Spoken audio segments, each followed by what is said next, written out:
Radio for the masses. Headline edition, July 8, 1947. The Army Air Forces has announced that a flying disc has been found and is now in the possession of the Army. If the game is rigged, change the game. Game changer. I occasionally think how quickly our differences worldwide would vanish if we were facing an alien threat from outside this world. This is Fade to Black with your host, Jimmy Church, on the Game Changer Radio Network and KGRA, the Global Radio Alliance. I need your help to get to the year 1985. You're listening to Fade to Black with Jimmy Church on the Game Changer Network.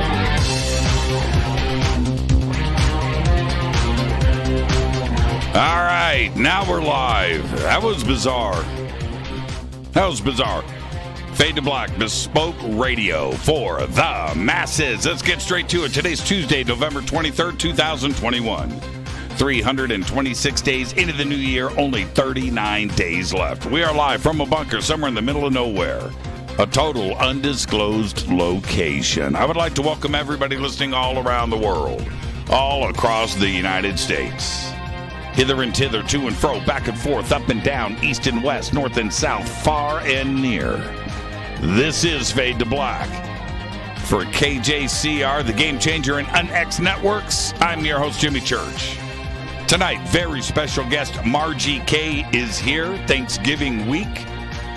Here to discuss the Midwest, UFOs, UAPs, ET contact. Tomorrow night, Dave Schrader. Dave Schrader stops by for Schrader Night. And Thursday is Thanksgiving. After Thanksgiving dinner, I will be here in the bunker for Fade to Black Live. Very special Thanksgiving Fader Night, taking all of your calls and hanging out with you.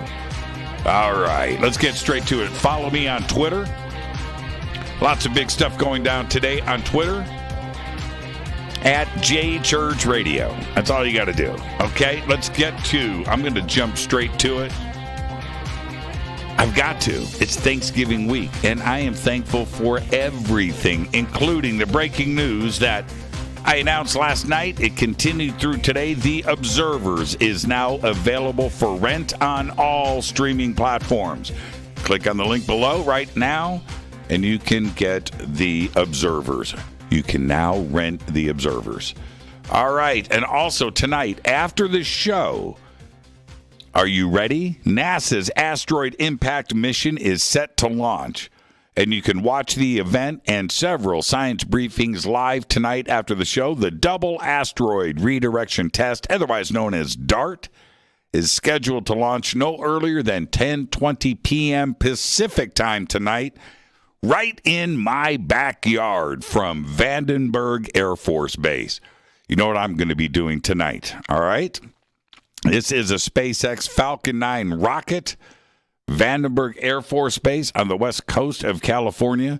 Live launch coverage will run on NASA television, NASA's YouTube, and NASA's app and social media channels starting at 9:30 p.m. Pacific time, right before the ending of the show. You'll be able to watch all of the events on space.com's homepage, courtesy of NASA. That's exciting. I'm going to take some pictures. I mean, I'm pretty close. I'm about 80 miles away, and there's nothing really in between me and Vandenberg but desert. So we shall see, but I'm very excited. I've seen launches out of Vandenberg before, but from a long ways away. So tonight being this close, it's going to be pretty cool. So there you go. People in Ontario, Canada, now have the opportunity to make click and collect orders of the marijuana, the Mary Jane, pot, weed. That's right. All via Uber Eats. Yeah, man. Yeah, you can go into the Uber Eats app right now after the food delivery service entered a partnership with pot store Tokyo Smokes. I know what you're thinking.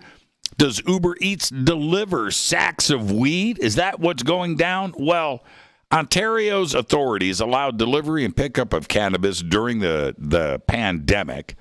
But back in October, legislation was proposed to make this initiative permanent. But it has not been passed yet. Uber Eats delivering the marijuana. Elon Musk has finally scored a buyer for the final home that he owns. Nearly a month after it was listed for sale in San Francisco, and the property went under contract Saturday, November 13th, a year and a half after the billionaire vowed to unload his vast real estate portfolio to focus on his mission to Mars.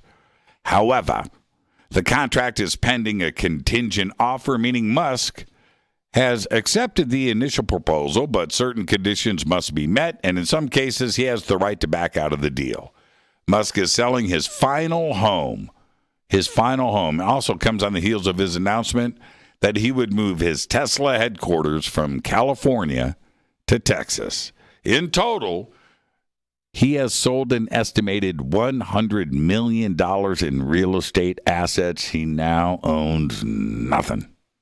Pretty interesting. Let's get this show cracking. Happy birthday to today, Bruce Hornsby.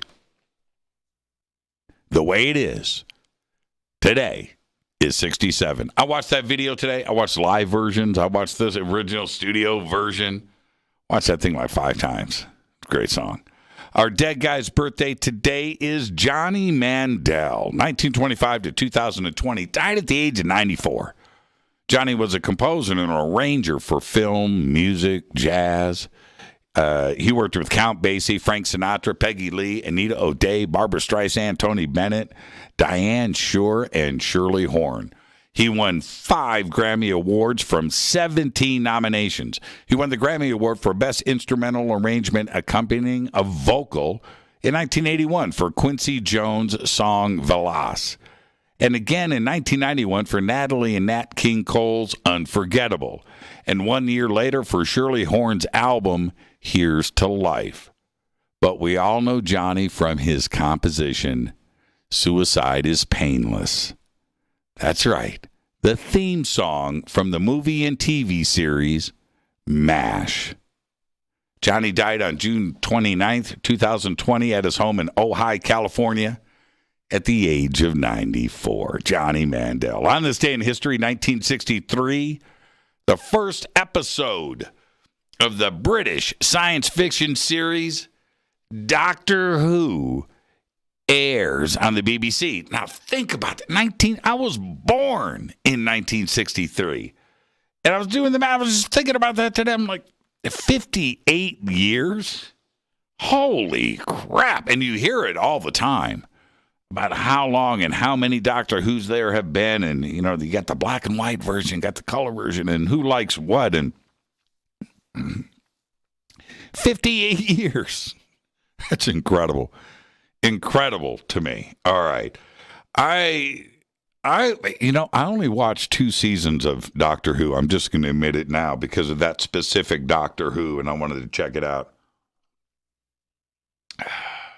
I like to binge, but I can't binge 58 years of television. I don't have that in me. I don't have it in me. Here's a fader fact for you, though. Fortune cookies were invented in San Francisco in 1894. And that's a fact. All right. Now, before I get to tonight's guest, I want to show you a couple of Christmas gifts. I posted this on Twitter right before the show, but check this out. This is from Christina Gomez. Look at this. A cup noodles mug. And look, it's got a lid. It's got a lead with the instructions on the top. Oh, man. Look at that. So cool. And thank you, Christina. But there's more. There's more.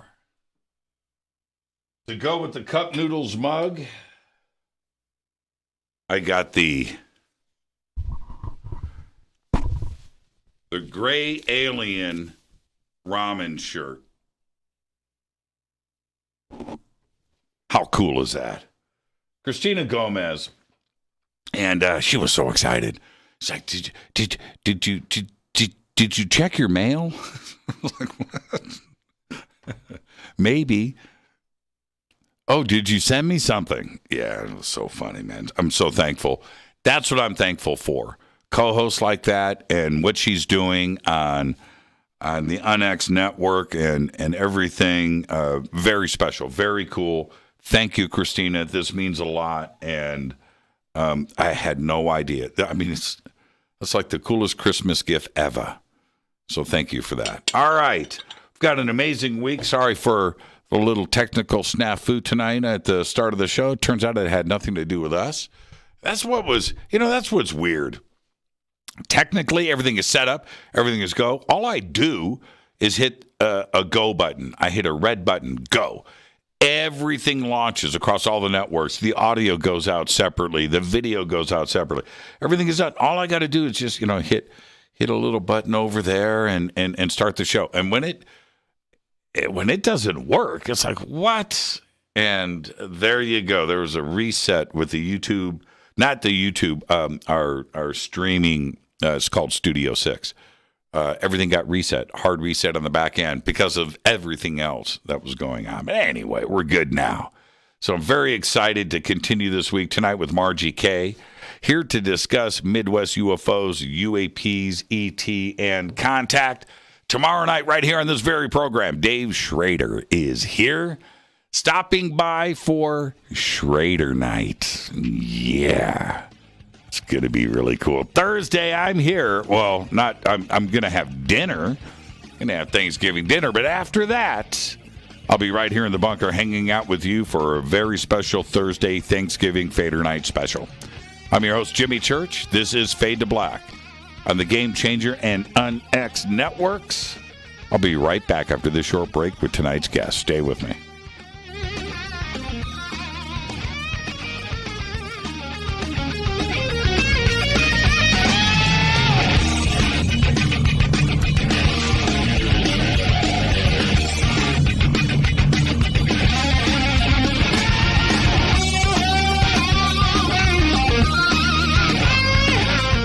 This is Nicole Church, daughter of you-know-who, and you're listening to Fade to Black on JimmyChurchRadio.com and the Game Changer Network.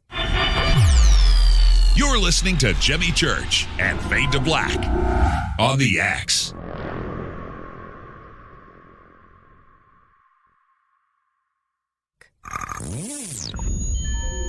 You're listening to Jimmy Church, Fade to Black. Fade to Black will now pause for alien identification. The station that talks the net. Introducing the Game Changer blend from Rivermoon Coffee that delivers a customized blend made specifically for the Fadernauts. If the game is rigged, change the game. It's a bolder cup with some bite. Game Changer is the coffee of choice for those that prefer an organic dark roast that is slightly lighter and milder, but it's still dark. With wild notes of pecans and chocolate with a rich, balanced, full-bodied cup that is roasted to perfection for a great coffee to start your day, as an after-dinner coffee or anywhere in between. Artisan, small batch roasted to perfection. USDA certified organic, all Rivermoon coffee is freshly roasted and packaged in the USA. Just go to rivermooncoffee.com or click on the banners over on our site and use the promo code F2B Blend for 15% off of your order today. rivermooncoffee.com. This is the only way forward. This is Fade to Black. Make contact. This is Jimmy Church of Fade to Black, and you can get our podcast for just $2 per month. All you have to do is click on the podcast banner over at jimmychurchradio.com. Hi, folks. It's troubling times, and fear is pushing emotions, which in turn pushes health the wrong direction. Do you ever get an ache because life is uneasy? Try Life Change Tea at gettheti.com. Life Change Tea works on your digestive tract, helping to move food through quicker and comfortably so your health is spot on. Life Change Tea may not help with world issues, but it will help with your digestive issues. A glass a day helps keep the intruders away. So, change your life today. Log on to gettheti.com. That's gettheti.com. GetTheT.com. If your health game is off, get on by ordering Life Change Tea. GetTheT.com. And while you're on our site, look around at the great non-GMO organic supplements. And if you're a sales shopper, go to our specials page and see what's for you. I've been drinking the tea for 12 years and I'm sure glad for its health benefits. Again, that's GetTheT.com. GetTheT.com. The tea that makes you go. The new KUNXDB, the UNEX Network, bringing you the best in paranormal programming in premium, high-definition streaming audio and video. Log on to the network at unxnetwork.com and check out the growing lineup of programs, including Jimmy Church, Whitley Strieber, Micah Hanks, and many more. Sign up for the free UNEX newsletter, follow the UNEX blog, or pick up the latest edition of the UNEX Magazine. Be sure to follow us on Facebook and Twitter. So check us out at unxnetwork.com. Tap the show page and the calendar so you never miss your favorite live shows and podcasts. We are your portal for all things paranormal. The X, explaining the unexplained. 9 out of 10 geneticists agree. Fade to Black is not your father's radio show on the Game Changer Radio Network. Hi, this is Rob Reiner from Anvil, and you're listening to JimmyChurchRadio.com. What's up? I'm Chris. What up? This is Kyle Massey, and you're listening to Jimmy Church Radio.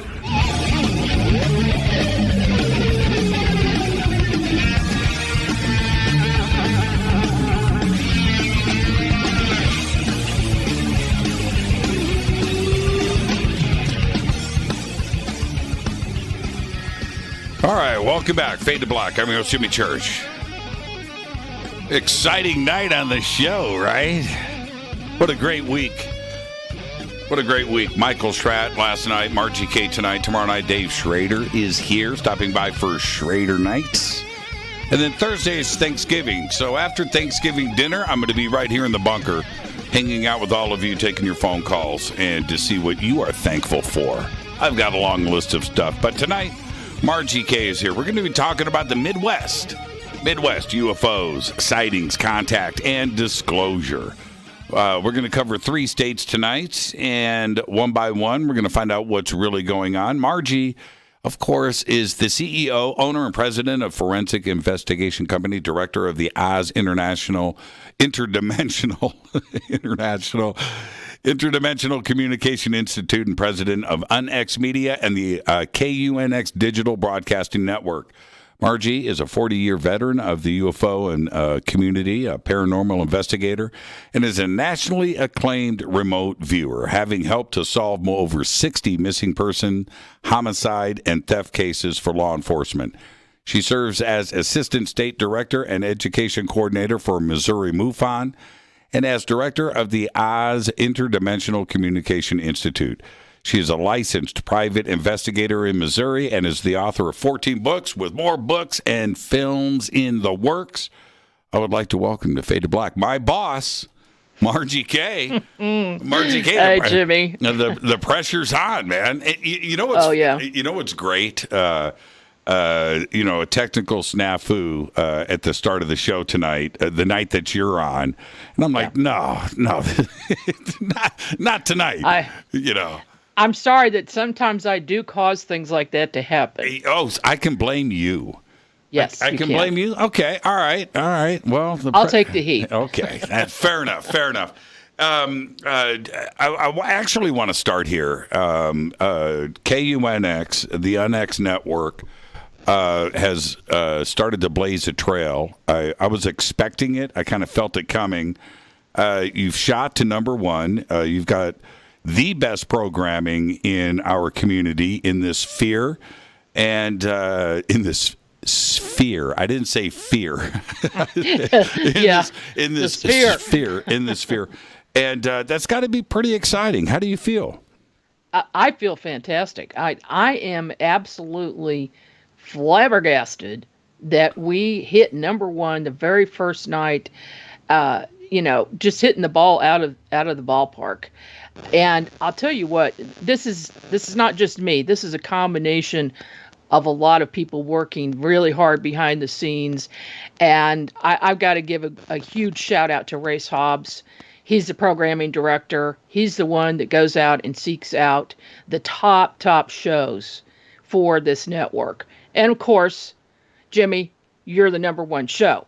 You are our anchor show for this network. And you were the first one to say, hey, yeah, that sounds pretty good. Let's do it. What? And so I thank you for taking the leap and taking the chance. It's just been amazing to see. And this is the drill. This is the real bottom line. All of us, everybody kicks back and says, I have a dream, right? I want to get this done. Well, most of it stays in people's heads, right? It's another thing to take the step, to take the chance, to roll the dice and get it done. And then, is it going to work? Is it going to happen? Is it going to be successful? And you can't do any of that. You can't get to it unless you roll the dice. And you roll the dice and came up snake eyes, right? I think so. I think this is the start of something really, really good, really big. And I'm very positive about it. As you know, I'm a serial entrepreneur, as they say. Yeah. I've had a number of businesses. Not all of them have worked out, but I have some that have been very successful. And when things fall into place, just like clockwork, you're on the right path. And that is exactly what has happened here. All the right people are here. All the right people are working on this. I've got a fantastic assistant. We've got a great web designer. And we've got Lee Spiegel, who just signed on as the managing editor for UNEX Magazine. And he is going to start doing our blogs tomorrow. So, I'm just thrilled to death that we have the talent that we have here at this network. And I know it's going to be great. Can you tell us a little bit about UNEX Magazine and what that is? And now, I didn't expect Margie to just come out and drop Lee Spiegel like that tonight on the show. So congratulations on that. Tell us about the UNEX Magazine. Well, UNEX, I started it in, 2007. I used to call it something else, but then there was a little legal battle over the name because I had the word UFO in it, if you can imagine that. It was Midwest UFO. And there were a couple of other magazines that took issue with that. So I took that opportunity to change the name because I felt like it was also a little bit too restrictive, because the magazine really, and what I wanted to cover in it, was everything paranormal, anything unexplained. So the gamut, ghosts, Sasquatch, crop circles, time travel, you name it, is in the magazine. And that's what it's all about. That's what the station is all about. And the two fit together. So you're going to see some information about the network, of course, in the magazine, and some feature articles on some of the hosts. And you'll be getting a call from Lee, Jimmy, probably pretty soon for that. He's going to be doing a feature article on each of our hosts, and then also some very, very well-known researchers and authors. And they will be on the front cover of the magazine. So that's expanding. But if you're into paranormal of any type, it's covered there. So, and the magazine is available in print or digital. And and that's what I really appreciate from your take on this, because media, it's multimedia. It's not just audio, it's not just video, it's just not the internet, and it includes publishing, it includes writers and editors, and of course the investigations and the show host, and contributions from all sides. And you really have to approach it that way. That everybody enjoys their own form of media and how they get their information.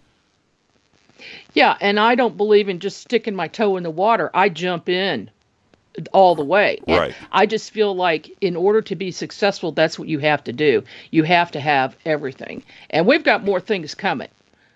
So we're going to be launching TV in January, and we're going to have a huge conference every year in the fall of every year. I don't have the dates yet, but we'll have that out soon. So, I think we're going to be getting the information out there in all ways, all methods. It'll be available to everybody. Now, let's talk about your investigations, and not only with UFOs, but if you're an investigator, you're an investigator. So, do you approach the paranormal and UFO investigations the same you would as an investigator? Yes, I most certainly do. You have to be professional about everything that you do. And I took a lot of the techniques and tips that I have learned as a private investigator. And believe me, we have to go every year to classes in order to renew, or you don't get renewed to keep your license. And I have been involved in forensic investigations since 1996, but really in private investigations since about 1983. And then that developed into also working with doing remote viewing, and that has now become private investigations as a remote viewer. So, and then that crosses over into the paranormal. So if I'm doing a UFO investigation, whatever, I'm going to always use all of the standard investigation techniques. Then we're going to pull out some of our things that we do in ufology and paranormal and get some of those tools out, EMF meters and compasses and tri-field meters, you name it, special camera equipment, things like that. Because in UFO or paranormal, things have a tendency to repeat themselves. So if I go onto a site where there's a lot of activity, and this, say, a person has had a number of sightings, we're going to want to bring all that equipment and have it on site, because we're likely, I found more often than not, going to catch something or going to see something. And I can't tell you how many times I've walked onto a site, just got out of the car, didn't have time to set up any equipment, and here comes a UFO flying over our heads. Mm-hmm. It's crazy how that works, but you have to be ready for anything. Now, I want to talk about this current case that you're working on in Missouri, and we'll get into the details in just a second.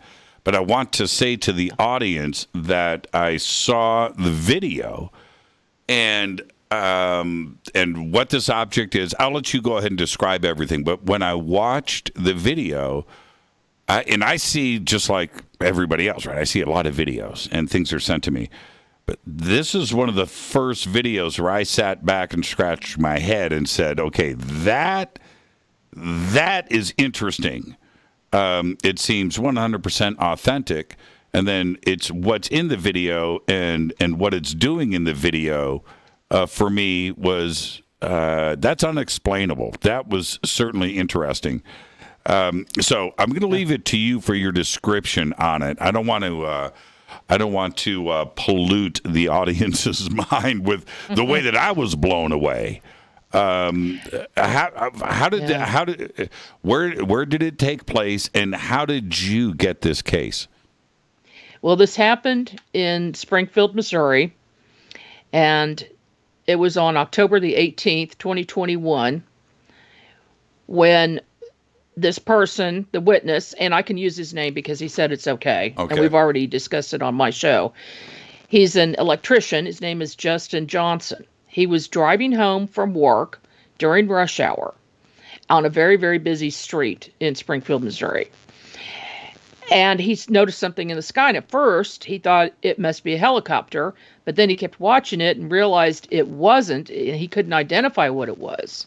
So he pulled into actually the median in the middle of the road and then got his cell phone and started filming. And the whole time he's filming, and you can hear this on the video when you watch it, He's incredulous. He does not know what he's looking at. He thought it was a cube shape. Now, we believe in taking some of the stills off of the video and taking a really close look at it, that it is more likely a dodecahedron. Okay. And the weird thing about this is it was spinning, and you could see the sunlight catching one side of it as it spun, and it moved very, very slowly, so you can get a good look at it. The observer, anybody looking at the video can get a good look at this. But what happened is, what you can't see in the video, is it came from one direction, and then it changed direction in like a V shape. So it came forward and then went away. And the direction it went was a straight line to the Springfield airport. So eventually this thing was right over the Springfield airport. Now, he filed this report with Mufon. I saw it on there. It was assigned to James Bear as the primary investigator, and I assigned myself as the secondary investigator because my spidey sense went on, and I said, I need to be working on this case, need to help out on this case. Then we pulled in our chief investigator for Missouri, Mufon, Wayne Lawrence. And Wayne, among other things, is an expert at trigonometry and video analysis. So we really needed to have this analyzed by an expert. He was able to extract multiple single frames from this video, which was shot at 60 frames per second.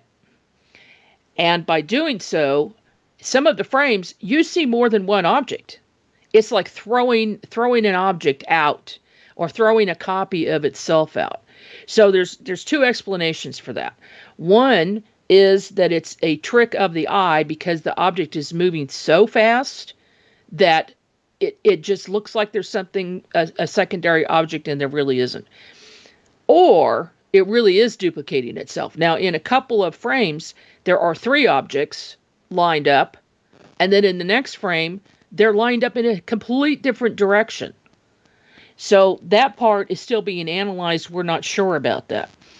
The interesting part about this is using trigonometry. I am just going to read. Why don't I read this press release that I wrote? It says everything.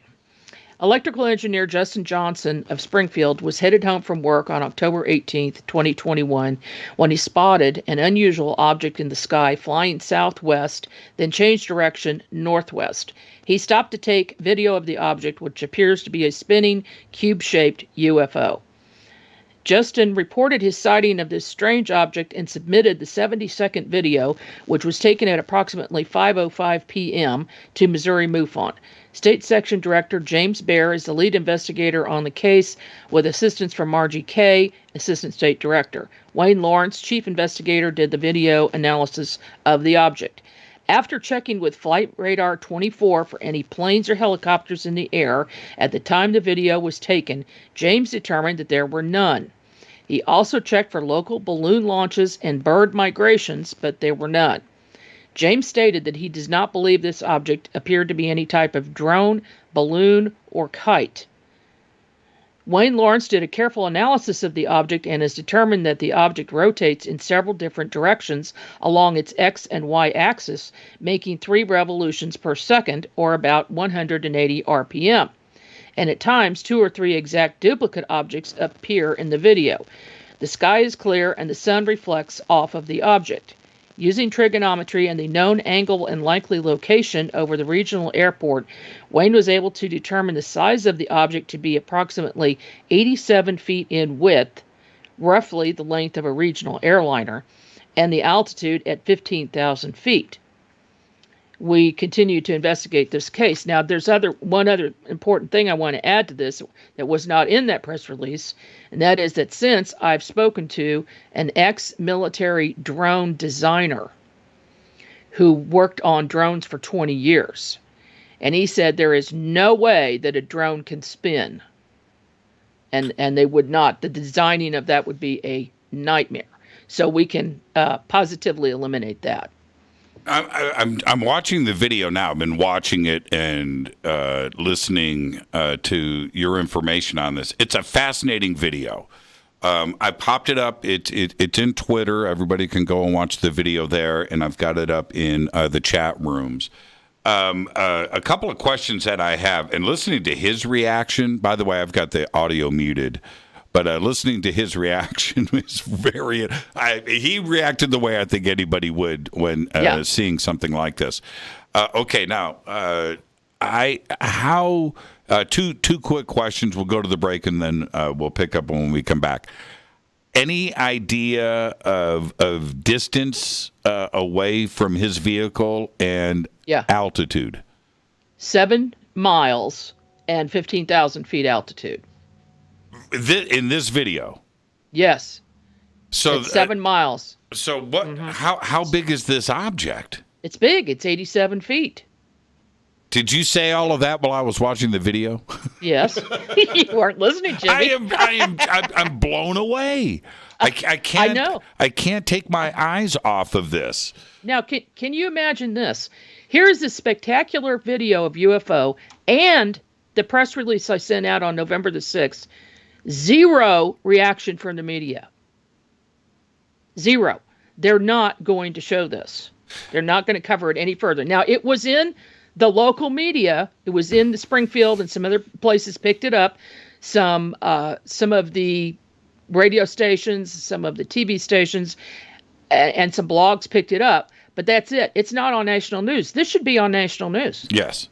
Yeah, that's incredible. That's incredible. And now what about the airport, the Springfield airport?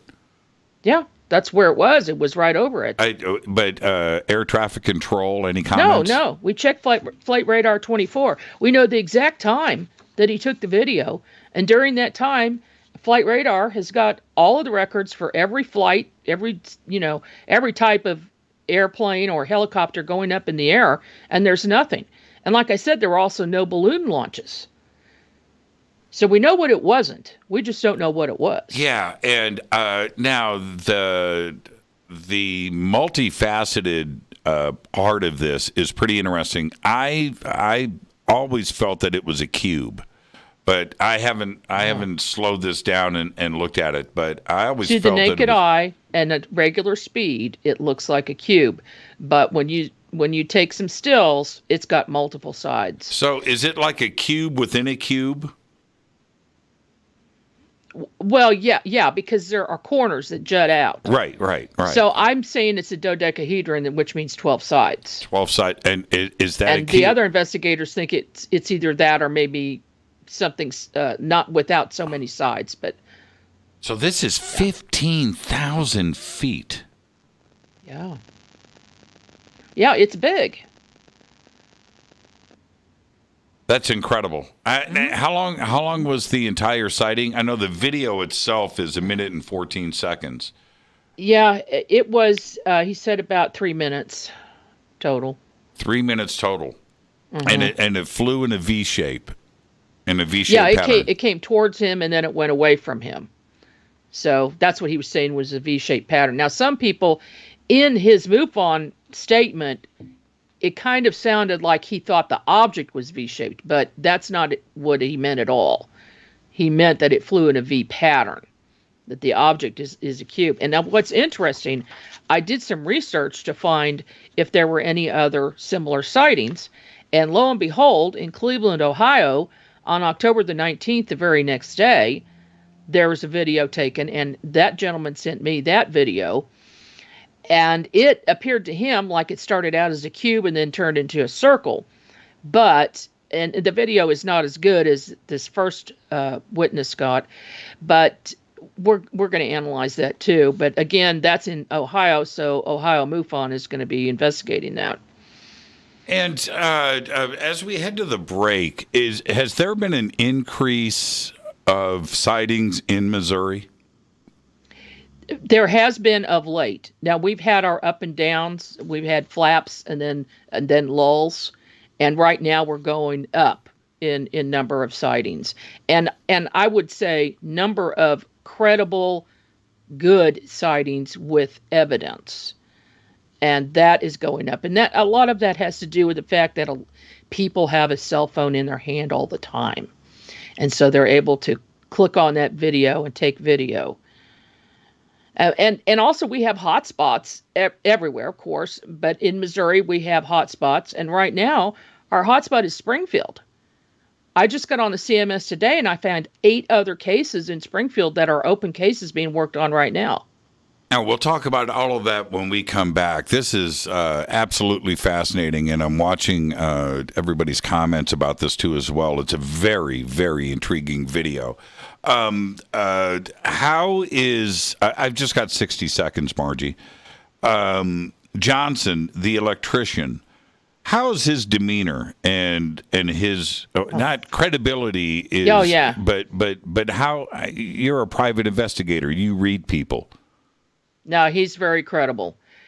First of all, the reaction on the video is genuine. Right. That's number one. Number two, I've spoken with him at length. He's very intelligent. He's very credible. This is not a hoax. It's an incredible video, and I've got it up in Twitter, social media. It's also over on Margie's Facebook, too, as well, and I've got it up in the chat rooms. I want to get everybody's comments and input on it. This is Fade to Black. I am your host, Jimmy Church. Tonight, the one and only Margie K is on my program. That's what I'm thankful for. I'm your host, Jimmy Church. This is Fade to Black on the Game Changer and UNEX Networks. More with Margie after this short break. Stay with us.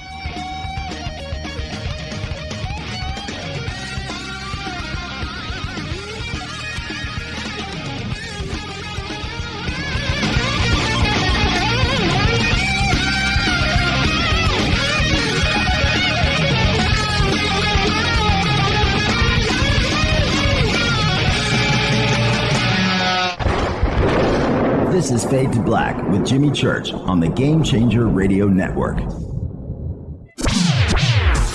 Your 1 million gigawatt paranormal powerhouse, UNEX VX. This is Billy Carson with ForbiddenKnowledge.tv. Forbidden Knowledge TV has just reached its 1-year anniversary. That's right, 1 year. And as a show of appreciation, we are giving all new subscribers a free 30-day trial of ForbiddenKnowledge.tv. That's 30 days to binge watch thousands of movies, documentaries, conferences, workshops, lectures, yoga classes, meditation courses, and so much more. So log on to ForbiddenKnowledge.tv from your computer or mobile device, or get the Forbidden Knowledge TV app on Apple TV, Roku, Amazon, iTunes, or Google Play today, and use coupon code 30daysfree. That's coupon code 30 days free on ForbiddenKnowledge.tv today. Because you never got that pony you always wanted. Damn it. Jimmy Church and Fade to Black on the Game Changer Network. Listen, I know, and you know, that you've always wanted your first crystal skull. Or maybe you're a collector just like me, but you just don't know where to go to find the real thing. Then I met Carolyn Ford over at EinsteinTheCrystalSkull.com. Carolyn is the guardian of Einstein, one of the most respected ancient crystal skulls in the world. All of her unique skulls have been imprinted sitting with Einstein in his sacred lodge and are carved from the finest gemstone and materials. Imprinting is the process of receiving the ancient wisdom from the master skull or master computer. Einstein, the ancient crystal skull. To see Carolyn's current collection of crystal skulls, just visit her store at EinsteinTheCrystalSkull.com or click on the banner over on our site. Don't forget to use the promo code Jimmy at checkout to receive 10% off of your order today. That's promo code Jimmy. Finding your first or next crystal skull is easy. Just visit EinsteinTheCrystalSkull.com. When you take the beans from Central America with dashes of Indonesian and African mixed in and then roast it to the dark side of Fade to Black, you create the ultimate brew of fringe. Introducing the Fade to Black blend from River Moon Coffee. Yes, River Moon's darkest customized roast was created for the love of Fade to Black. The alchemy of masterful roasting and smoking the beans is in every sip of this full-bodied dark Java. I need my coffee dark, deep, with distinct bittersweet chocolate highlights, just like the bunker. Leaning further into the darkness of the roast is Fade to Black blend from River Moon Coffee. Just click on the banner at jimmychurchradio.com and use the promo code F2B Blend for 15% off of your order today. Hello, I'm Katie, and you're listening to my main man, Jimmy Church, on jimmychurchradio.com. Hi, this is Ray Hobbs here, repping the planet, and you're listening to my good friend, Jimmy Church, Fade to Black. This is Toby Kebbell. You're listening to jimmychurchradio.com. Don't hurt me, Jimmy. I'm only little. Hey, I'm Adrian Grenier. And this is Ari Gold. We're the Honey Brothers. We are also Honey Brothers. Hey, I'm Adrian Grenier. And I'm Ari Gold. We're the Honey Brothers. And you're listening to Jimmy Church. The Revolution. This is Jimmy Church of Fade to Black, and you can become an official Fadernaut by just going to our membership section at jimmychurchradio.com.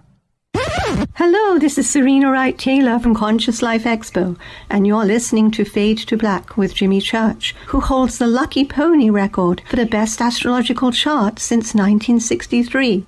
True story. This is Micah Hanks of the Gralien Report, and you're listening to Jimmy Church on Fade to Black.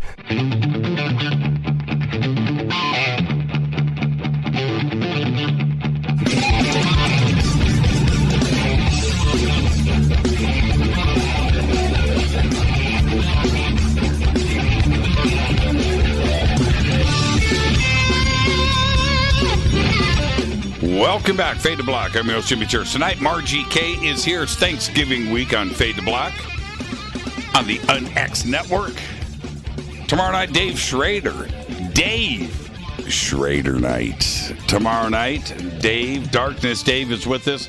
And I want to remind everybody, Thanksgiving is Thursday. Everybody's going to have dinner. And when you're done, if you want to hang out, I'm going to be here in the bunker after dinner, hanging out with all of you and taking your phone calls all night long to see what you are thankful for.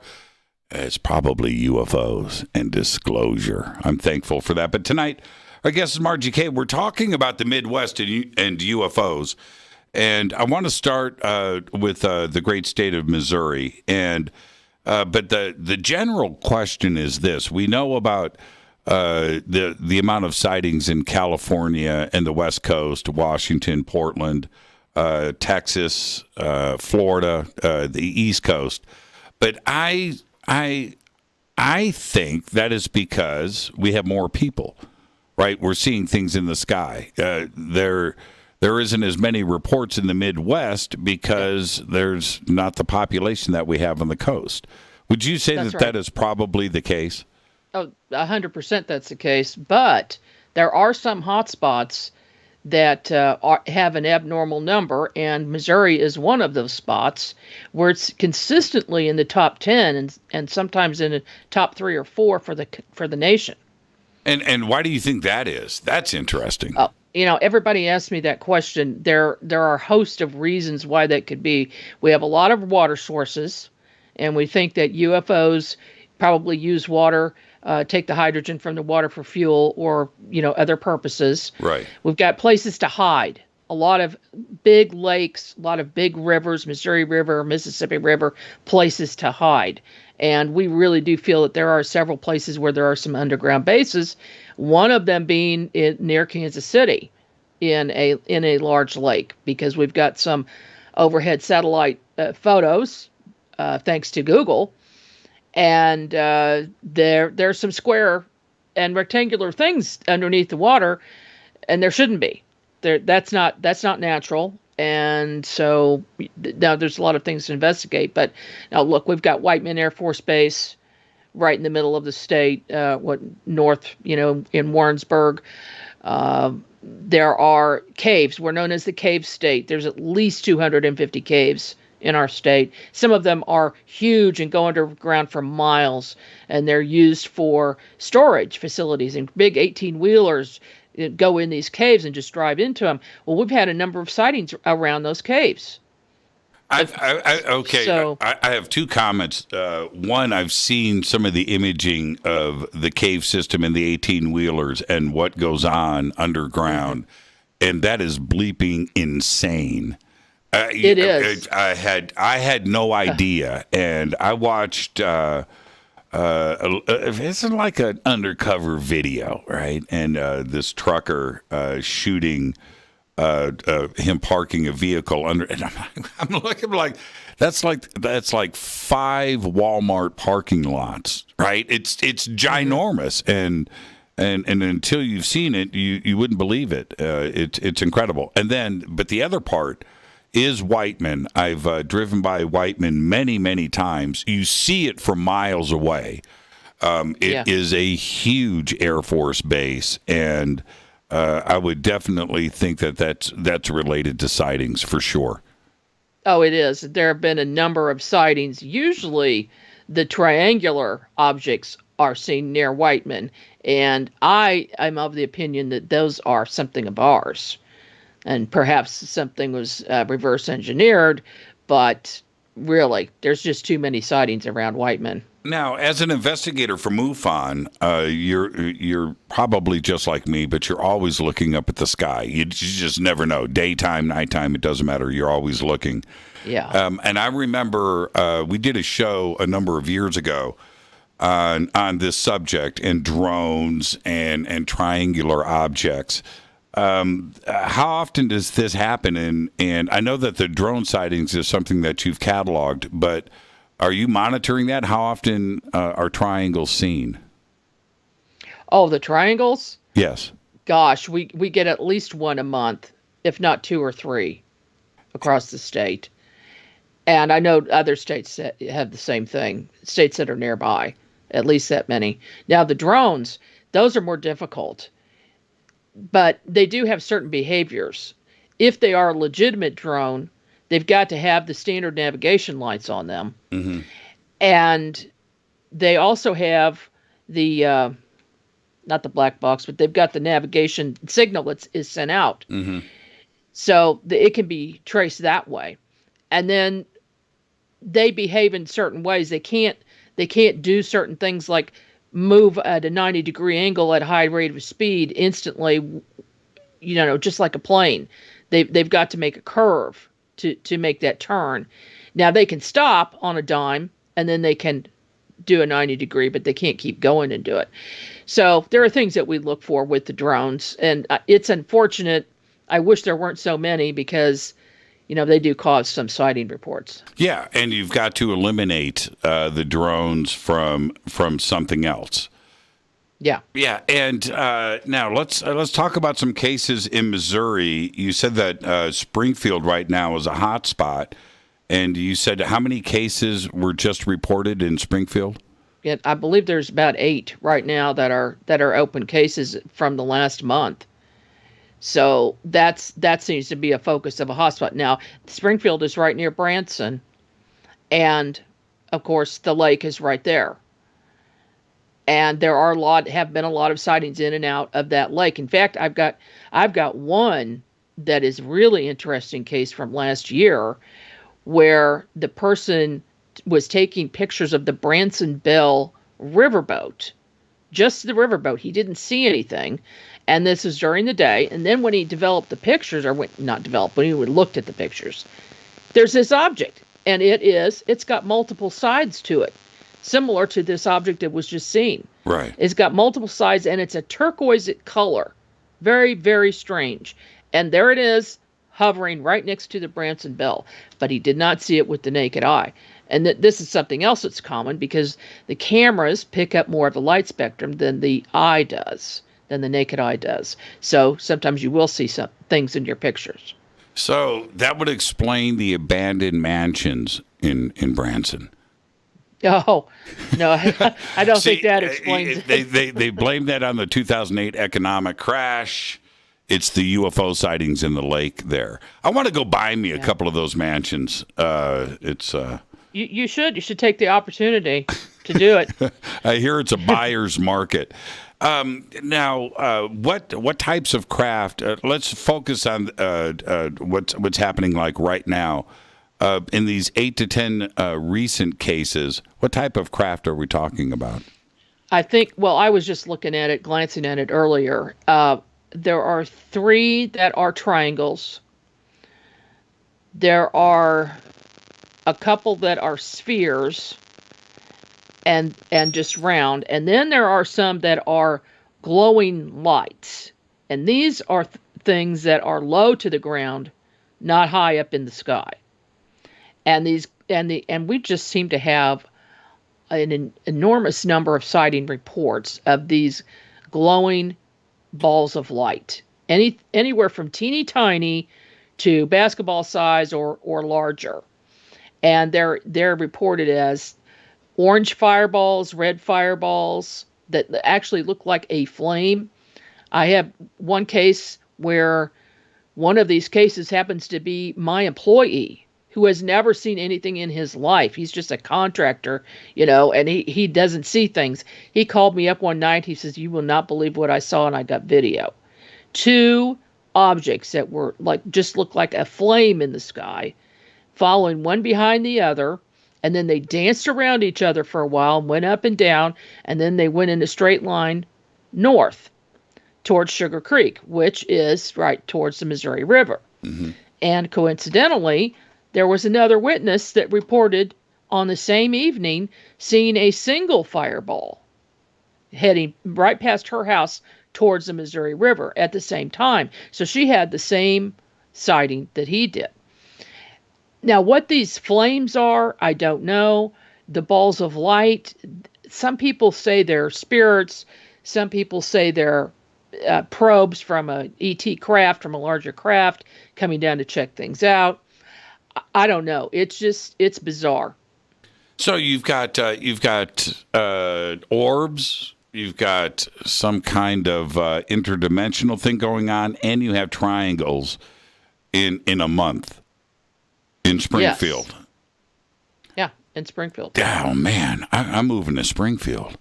Well, if you want to see UFOs, Branson, Springfield is a hot spot. So it has been. And how do you explain to yourself, not to somebody else, but to yourself, what is ultimately going on?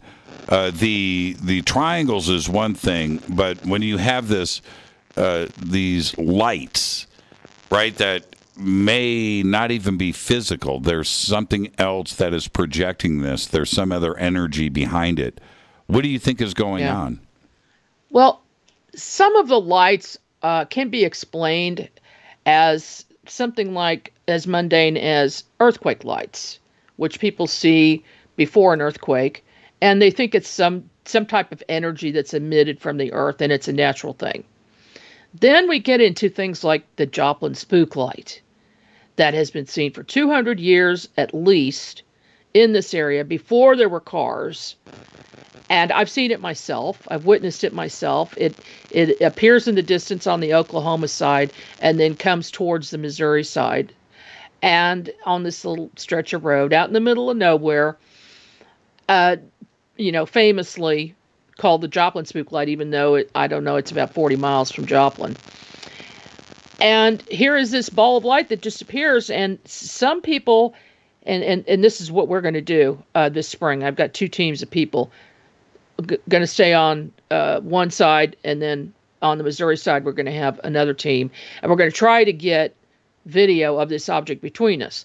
But I will say I know some teams who have gone out before, and here is this ball of light.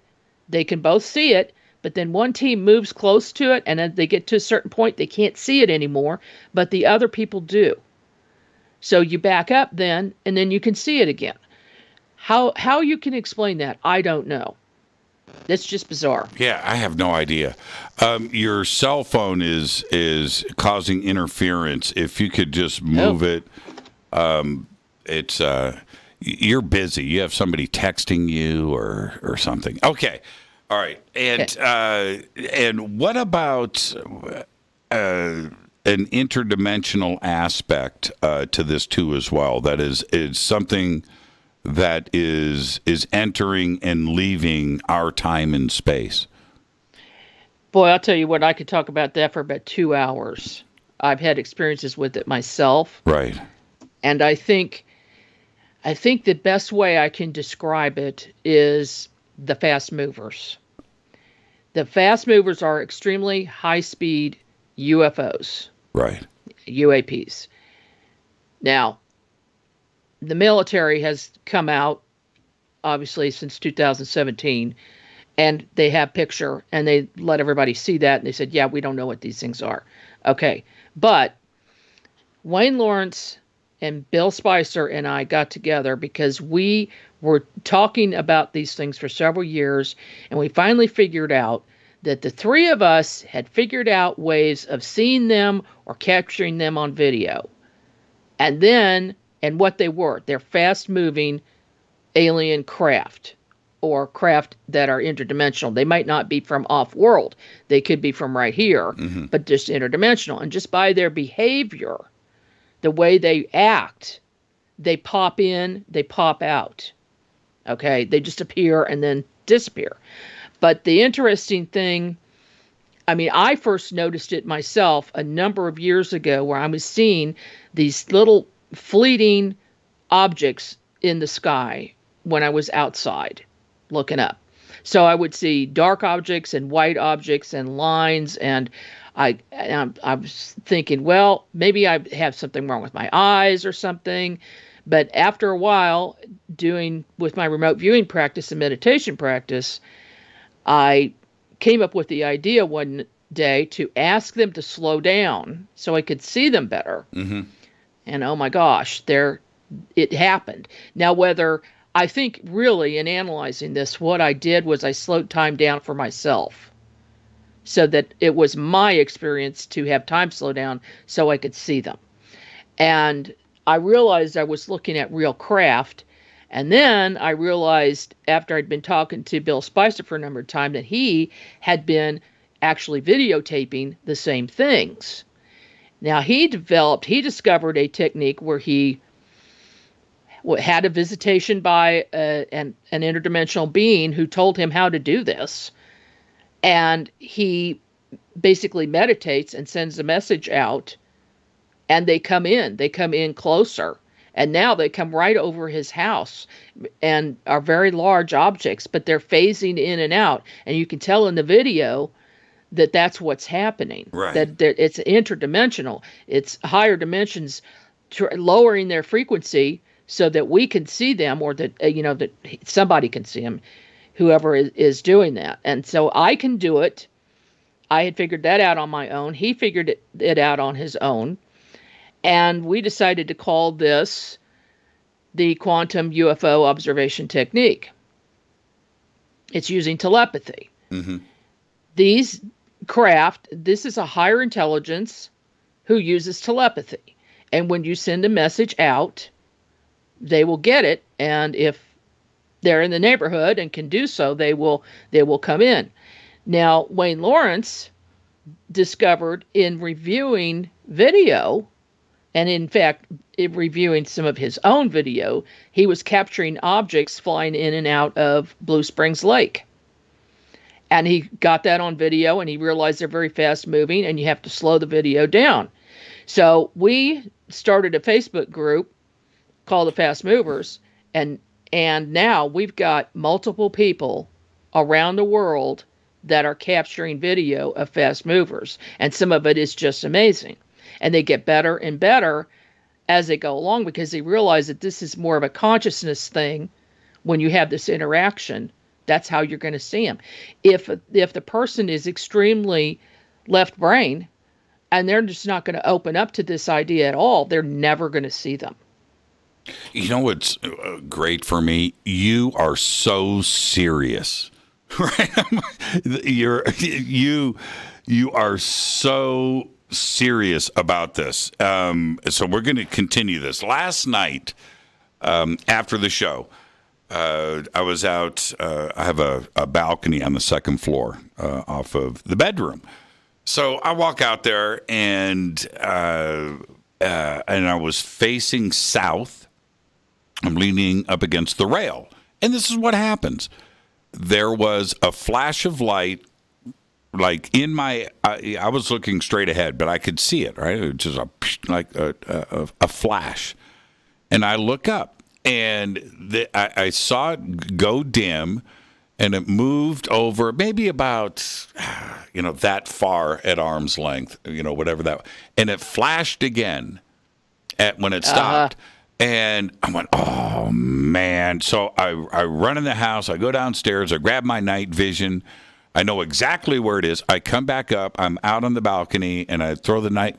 There's nothing there. There was nothing there. Yeah. And now the second flash, it was still a pinprick of a star. And I could see it. And it came back out. I wanted to see it was gone. That flash you saw, I talked to a physicist about this, and because I suspected it's the portal opening and the portal closing. It was crazy. And I did, and there was part of me that said, okay, I need to tweet this out. I need to go. I need to tell everybody. And I thought, you know what? I got nothing. I got nothing but a story. I don't have any pictures. I couldn't see it. I don't have the night vision. But I know exactly, and I stood there with the night vision, Margie, for about 10 minutes.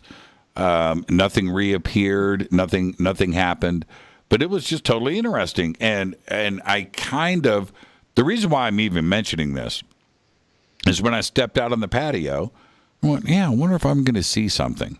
That thought popped in my head, and then the flash happened. And I looked up, and it just scooted across, flashed again, and there it is. It's a little pinprick. And I was like, okay, noted. I'm getting the night vision. And nothing. I really wanted to see what was going on, and I thought that it was going to continue. What that says to me, that kind of appearance and disappearance, it's got to be interdimensional. It came from somewhere and then went somewhere else, but it was not in the sky anymore. Yeah, the flash is an indication, and I'll tell you a quick story. I was pondering this in January, and about the interdimensional aspect of it. How are they getting in and appearing and disappearing? When a very, very strange thing happened. I was sitting in my hot tub at midnight, looking up at the moon, when I saw this, probably about a basketball size or a little smaller opening flash. And this, you're not going to believe this, a fairy came out of it. There was about 6 inches tall, all gold and glowing light. She flew across, just kept going, looking straight, did not look at me, just flew across in front of me about 10 feet. There's another flash and a hole that she goes into and is gone. And there was the answer to my question, not to mention the fact that I was finishing up my book, Winged Aliens, and it had fairies in it. But I sure heck was not expecting to see that. I love fairy stories. Oh, I've got some for you that'll blow you away. I love fairy stories. And when I first had my little taste of fairyland, I'm thinking to myself, what do I do with this? And, here I am, this big rough and tumble, radio host with the pipes and guitars, and I drive a Jeep. And I'm about to talk about fairies. This is going to be good. Well, and I just don't give a crap anymore. I don't. Somebody showed me, this was a few years ago, Margie, then we'll get to a break. Somebody comes up to me. I can't remember her name at this point. I apologize for that. But she goes, You want to see my picture of my fairy that I took over there by the tree? Yeah, I do. And on all that I love. And now, so the picture is of the tree that I can see, and it's like 10 feet away. It's a blue orb. It's right there. It's right next to the tree, and in the middle of this orb is a fairy like this, with her arms out, wings. Tinkerbell. Wow. Inside this, and I'm looking, and there's no question what you are looking at. And I walked out, I had her phone, and I walked out to the tree, and I stood there, and I'm holding the phone up, and I'm like, oh, my goodness. So for 3 days, I was out there by that tree. Come on, fairies. Come on up. A grown man, and I didn't get the fairy visit, by the way. But it was an incredible photograph, and it was exactly as I'm describing. It was Tinkerbell, a white Tinkerbell with her arms out with like 4 wings, like dragonflies, inside this blue orb right next to this tree. Yeah. Yeah, they're real. They are. Oh, man. We'll come back. When we come back, what's up next? Oklahoma? We can do Oklahoma, and there's fairies in Oklahoma. I bet there is. There's fairies everywhere. Fairies are real. See, this is the thing. We're talking about it in 2021, but they've been talking about fairies for thousands of years. Every culture has got some mythology, some folklore tied back to this. And I know now it's not imagination. It's just simply not. It's something interdimensional that exists here. And that goes along with all of the other mythology, not only in this country, but think about Europe and Finland and Iceland and elves and throughout Russia, China, Japan. It's all over the place. And it's because they are describing something that is real. There's no other way to look at it. This is Fade to Black. I'm your host, Jimmy Church. Our guest tonight, Margie K. We will continue our conversation when we come back. Somebody just posted, Lisa said, I love fairies. I see it right there on Twitter. This is Fade to Black. We'll be right back after this short break. Stay with us.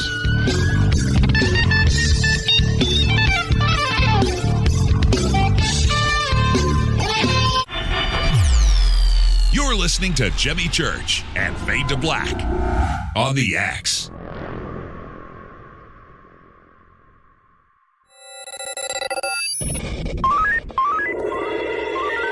Way out here, we listen to Jimmy Church.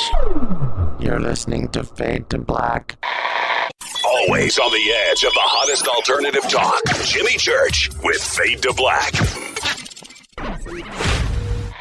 ¿Qué tal, mis amigos? Yo soy Mario Carson, el tiburón, y los invito para que escuchen a mi buen amigo Jimmy Church Radio. ¡Claro que sí! The new KUNXDB, the UNEX Network, bringing you the best in paranormal programming in premium high-definition streaming audio and video. Log on to the network at unexnetwork.com and check out the growing lineup of programs, including Jimmy Church, Whitley Strieber, Micah Hanks, and many more. Sign up for the free UNEX newsletter, follow the UNEX blog, or pick up the latest edition of the UNEX Magazine. Be sure to follow us on Facebook and Twitter. So check us out at unexnetwork.com. Tap the show page and the calendar so you never miss your favorite live shows and podcasts. We are your portal for all things paranormal. The X, explaining the unexplained. Fadernauts. When you think about the future of our country and where we're headed, do you wonder about the food supply? I do. Disruptions in the food supply chain could be disastrous, and they usually occur with little warning. That's why the smartest thing you can do today is to stockpile emergency food, water, and other essentials. I personally recommend My Patriot Supply. They're the nation's largest emergency preparedness company, serving millions of customers for more than a decade. In fact, they're the only source my family trusts for our preparedness plan. You should too.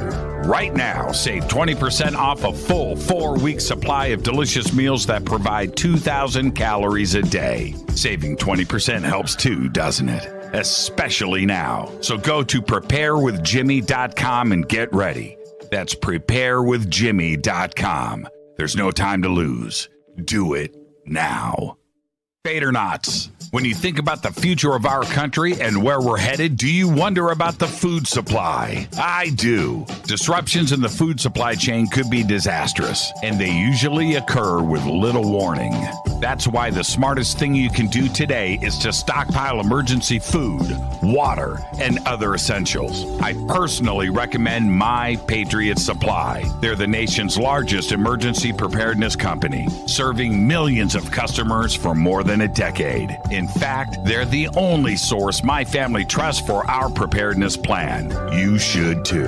Right now, save 20% off a full 4-week supply of delicious meals that provide 2,000 calories a day. Saving 20% helps too, doesn't it? Especially now. So go to preparewithjimmy.com and get ready.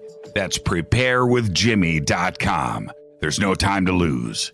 Do it now.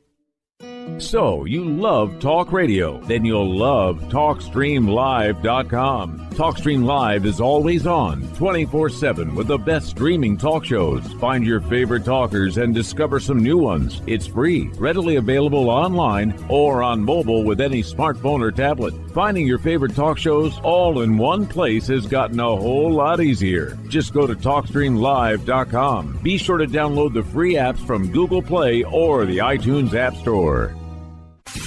You listen to us, and we listen to you. And so does the CIA. You are listening to Fade to Black with Jimmy Church on the Game Changer Network. Oi, oi, I'm Reese Evans. You're listening to Jimmy Church. This is Revolution. The revolution will not be televised. The revolution is on radio. Ciao.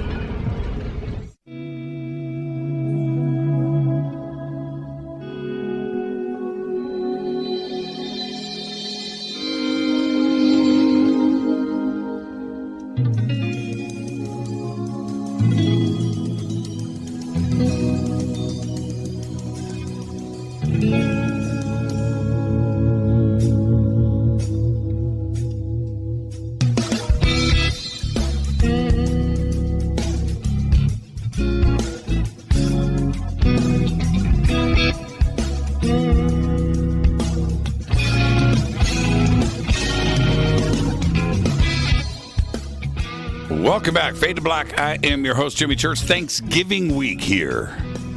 That's right. Tonight, Margie K. Tomorrow night, Dave Schrader joins us. Darkness Dave for Schrader Night. Thursday's Thanksgiving. I want to remind everybody of a couple of things. Yes, we are going to do a Thanksgiving open lines night with all of you after dinner. I will be here in the bunker. So, yes, come and hang out with me and tell me what you're thankful for. And I had one other thing I wanted to drop. Oh, yeah.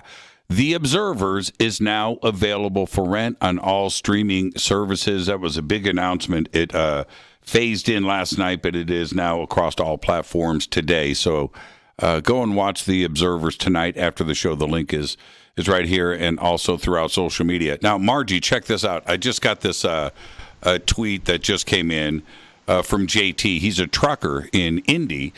And he said, I thought I'd just document by posting as my 5-year-old granddaughter just laid down next to her grandma for the night. And out of the blue, she tells her grandmother, that she saw the alien in the spaceship. And I asked her what it looked like. Now, that's all I've got. JT, I need the rest of the story. I need to know what happens next.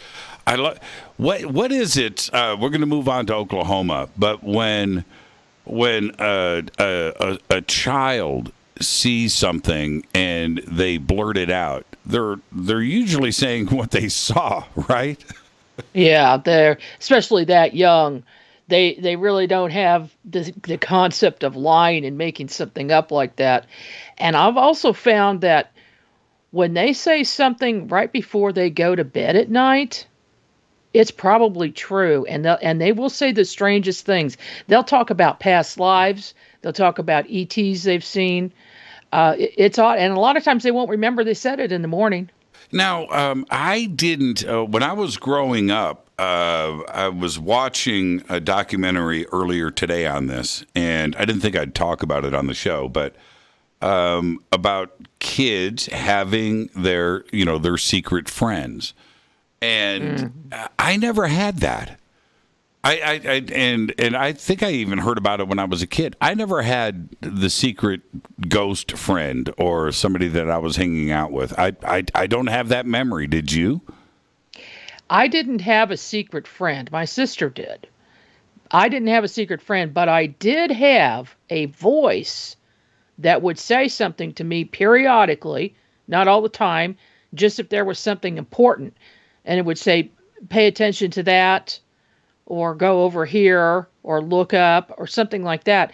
And I didn't realize until much, much later that it was that same voice of a man who actually turned out to be Valiant Thor. What? Yeah. What? Yes, Jimmy. What? He's been with me my entire life. He made himself appear to me in 1985. Actually physically appeared and spoke to me for the first time in that manner and out loud. And I was just blown away. Yeah, he's been in my life, and he is now. Was he the young, good-looking Valiant Thor, or did he age? Yeah. No, he hasn't aged. Yes, that's what I've heard. Yeah, that's what I've heard. So you got the young, dashing, vibrant Valiant Thor. But of course, I didn't know who he was in 1985. He just appeared on a wall and started talking to me. And actually a very strange thing happened where I was with my massage therapist at the time, and his voice changed and his demeanor changed, and he says, "Would you like to try a light experiment?" And I said, "Okay," because I knew immediately something was up. And so he had me look at a green light and then a red light and back and forth. And he said, "Now what do you see?" And I looked up at him, and I just saw a skeleton standing there. Just the skeleton of him, nothing else. And then Thor's head appeared on the wall. Well, of course, I didn't know who he was. And he said, "I am Thor, and now you have X-ray vision. And we'll be in touch in the future. We're going to be working together." And he disappeared. And I'm like, what the heck just happened? And then the therapist was back to normal. Well, I didn't realize it at the time, but he actually increased my remote viewing abilities and gave me the ability to look through and inside people to see everything. I see the organs, I see the skeleton, and I can diagnose problem areas for people to pay attention to. I know exactly what's going on in the body. It's crazy. And then that developed on into finding missing people and all that. So you can see through my clothes right now. I could if I were to do so. Man, I'm uncomfortable. I'm not inclined to do so. Man, I'm uncomfortable. No, I can just, look inside. I can even look at the blood and look at it microscopically as well. The ability to do that, you can turn it on and turn it off? Yes. After so many years doing it, yeah. That's it. And with his help. With Thor's help. I wanted to talk about Oklahoma UFOs.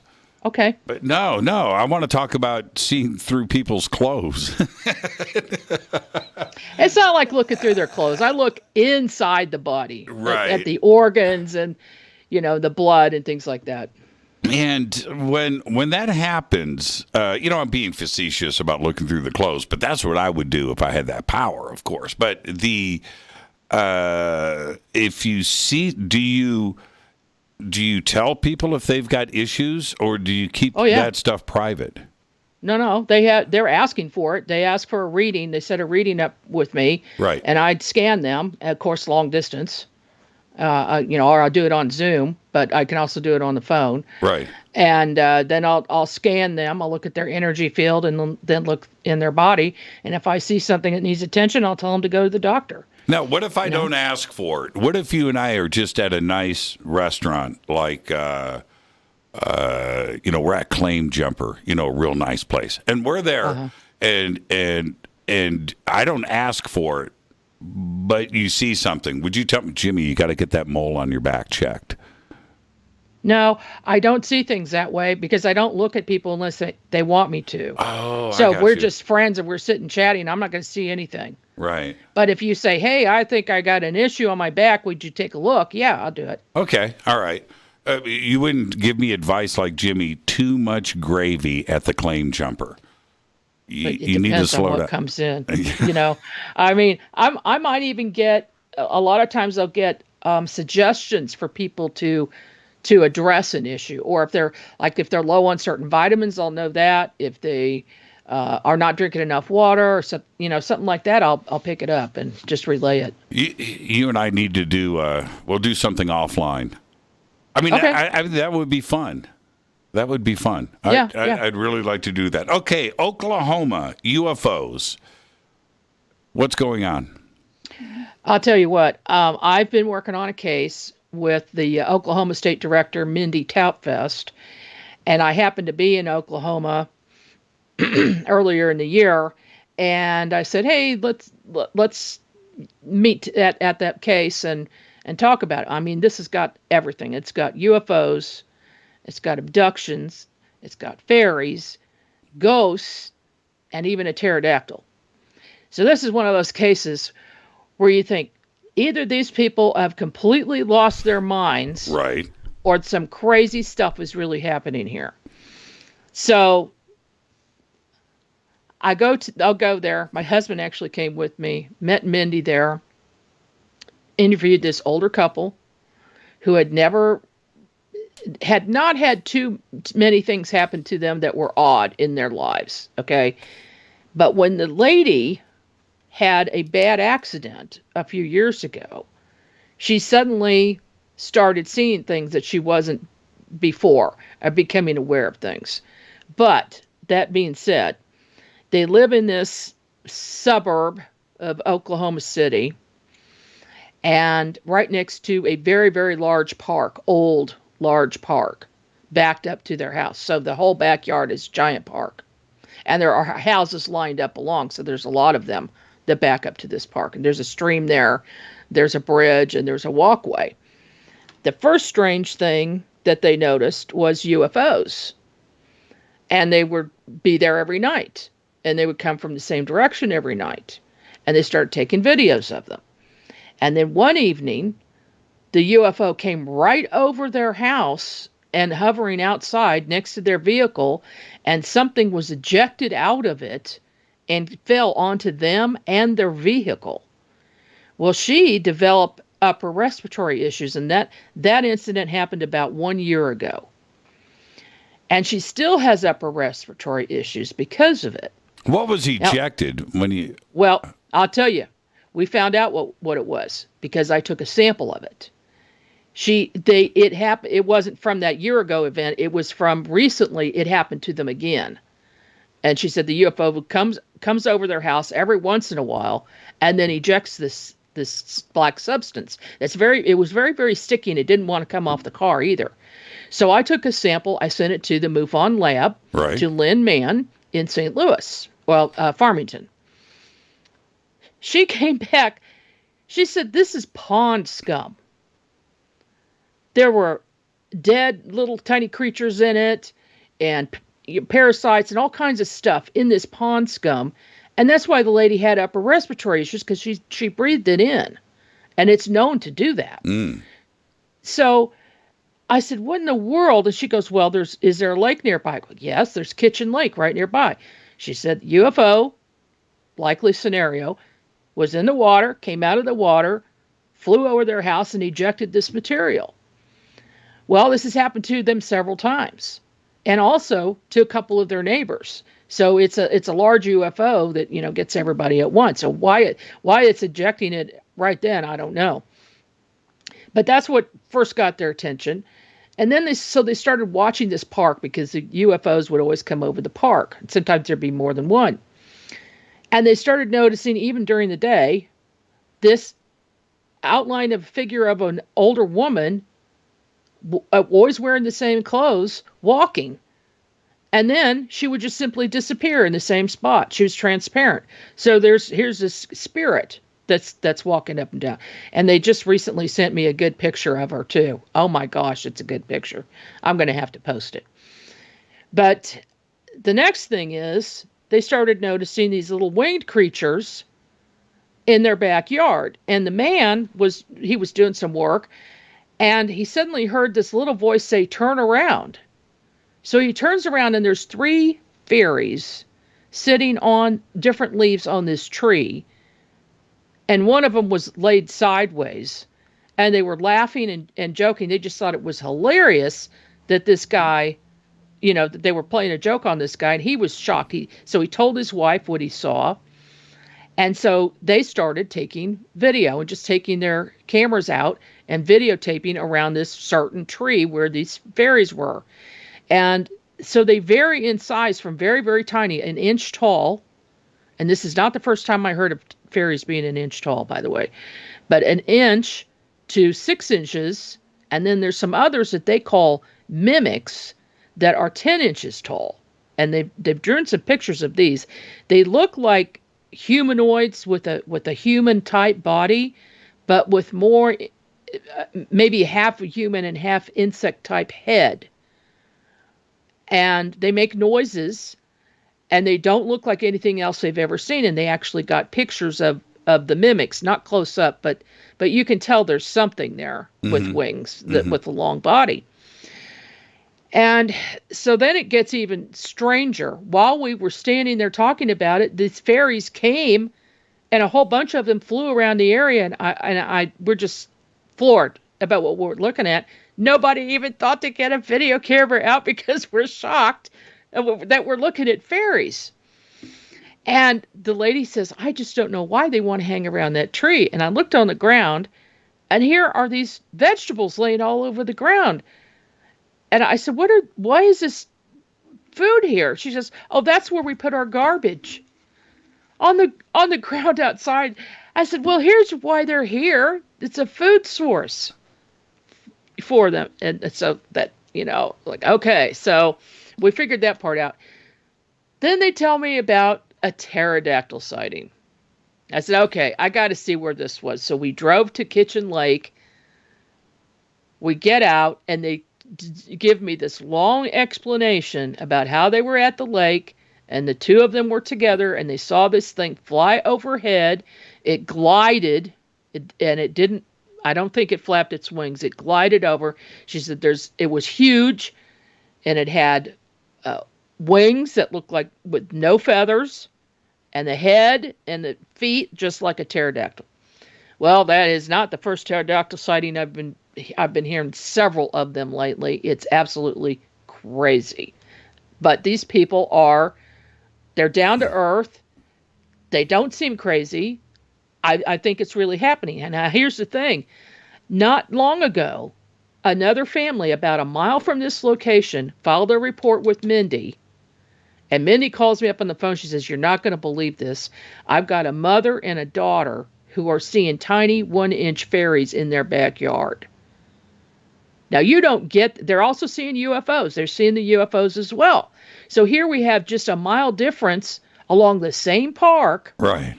Somebody coming up with UFOs and fairies together. That's not a trifecta. That's a fourfecta. Yeah, especially since they don't know each other. These families don't know each other. And this started about a year ago? Yeah, it started a little over a year ago. How old are these homes? Oh, they're old. Yeah. Okay, so this Yeah, I'd say they were built in probably the 60s. Okay, so 50, 60-year-old homes, old established neighborhood. Mm-hmm, right? Definitely. Very interesting. Very interesting. The UFO itself, have they gotten any pictures? I do want to see the ghost lady. I'll send you a picture of the ghost lady. It's wild. Yeah. They've gotten video of the UFOs, too. They look like lights in the sky in the video. It sounds... It has to be all connected. I'm just trying to figure out how. Oh, yeah.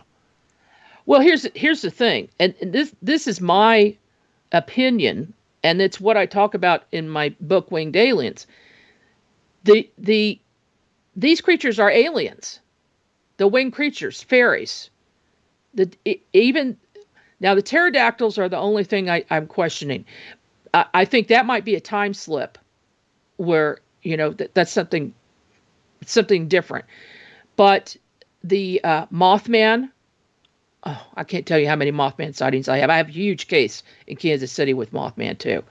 But all over, there's humanoids, giant humanoids with bat-like wings. Okay. Then we have the giant birds that nobody can explain, including a thunderbird. And I'm telling you, I saw one.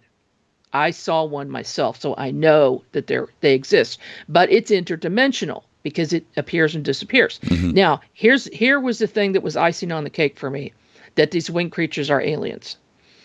There is a witness, the lady I mentioned earlier in Sugar Creek, Missouri. She has a lot of sightings. This has been investigated by myself and Gene Walker, our section director for Kansas City, on multiple occasions. The lady, every time we go or together, or if Jean goes by herself or whatever, something happens. There's always something. So this is absolutely true. She's having these experiences. She saw a hawk one day. The hawk just looked like she thought it was an eagle because it was so big. Then she realized it didn't have a white head, so it couldn't have been an eagle. So here's this large bird flying. She's just thinking that it's just a large bird, and it suddenly morphs into a silver disc-shaped UFO and takes off at a high rate of speed. Now, what the heck is that? That is not something that is even in our vocabulary. Right. Even in our wildest dreams, we wouldn't think. But we do see UFOs morph sometimes. People see UFOs change shapes. Is it a screen memory? Is it something where they're cloaking as a bird so that people won't suspect anything and they can get down close to us and then go into their normal shape and take off? There's just a ton of questions about this, but there's no question that it's happening. Now, this I want to talk about this pterodactyl for a second. It's the same family. It's the same couple that have had the pterodactyl sighting. Yes, the same couple had the UFOs and the fairies, and the ghost has had the pterodactyl sighting. How far away from their home did they see this pterodactyl? 20 minutes by car, because I drove it. So not far. What are the odds of somebody having, UFOs and fairies, in their yard, and then having a pterodactyl sighting? I don't know the connection, but it's there. About 1 billion to 1, I would think. Right. And now here's the other thing. I have a number of people who have reported seeing pterodactyls, but these people are also UFO experiencers. They have seen at least once and probably on numerous occasions have seen UFOs. So there could be a connection there too. They might be, like I said earlier, cloaking as something else, and they just chose that for whatever reason. What a fantastic conversation. You know what you should do, Margie? I'm going to give you a little tip. You should start a radio network and maybe do a show. I'll take that under advisement. Yeah, there's something here. I feel it. I feel it. That's a good idea. Yeah, this kind of conversation. But a pterodactyl, okay. But the fairies, I'm wondering, and thunderbirds and other side. Maybe it's not a pterodactyl, and maybe it's another winged creature, and it looks similar to a pterodactyl, but it's not, a dinosaur. It's not a pterodactyl. It's something else. Mothman has the same type of wings. Is that a possibility? Yeah. Well, they look so different. I don't know, but there's any scenario, you pick it. Yeah. We don't know what it is yet, and who knows? We might not ever know. But I think the Mothman is also interdimensional, because there are some cases I've been working on where they simply disappear, and nobody has ever caught one or found a body of one. It's like Sasquatch. Mm-hmm. The same thing. I mean, you see them, you see their footprints, you get casts of their footprints. Nobody has ever, well, supposedly some people have, but who knows? Right. They might have been hoaxes. It's the same sort of thing. Where did they go? Well, if you follow, I know one case here in Missouri of Sasquatch. This deputy sheriff followed Sasquatch prints for a mile in the snow, and then they suddenly just stopped, and there was no place for anything to have gone. Where did it go? It's interdimensional. Has to be. I have seen a lot of things. I don't know how I could deal with. I'm okay with flying saucers all day long. Bigfoot. That would be pterodactyl. For me, is taking it to another level. I don't know how I would react to that. I don't either. I've never seen one. I'd kind of like to see one just to see what other people are seeing, but not up close. That is fascinating to me. I saw Jurassic Park. Not close. I just watched the new Ryan Reynolds movie with Dwayne Johnson, The Rock. I can't remember. It's on Netflix. But there's a hilarious scene about Jurassic Park in a bull ring. I think it's in Spain. It's a hilarious scene. I saw it. I saw it. It is hilarious. You know the scene I'm talking about, right? Yes. Yeah, it's just a funny scene. Let's take our break right here. This is Fade to Black. Our guest tonight, the one and only Margie K. Thanksgiving week here on Fade to Black. Next up, the state of Kansas. This is Fade to Black on the Game Changer and UNEX Network. Stay with us. We'll be right back after this short break.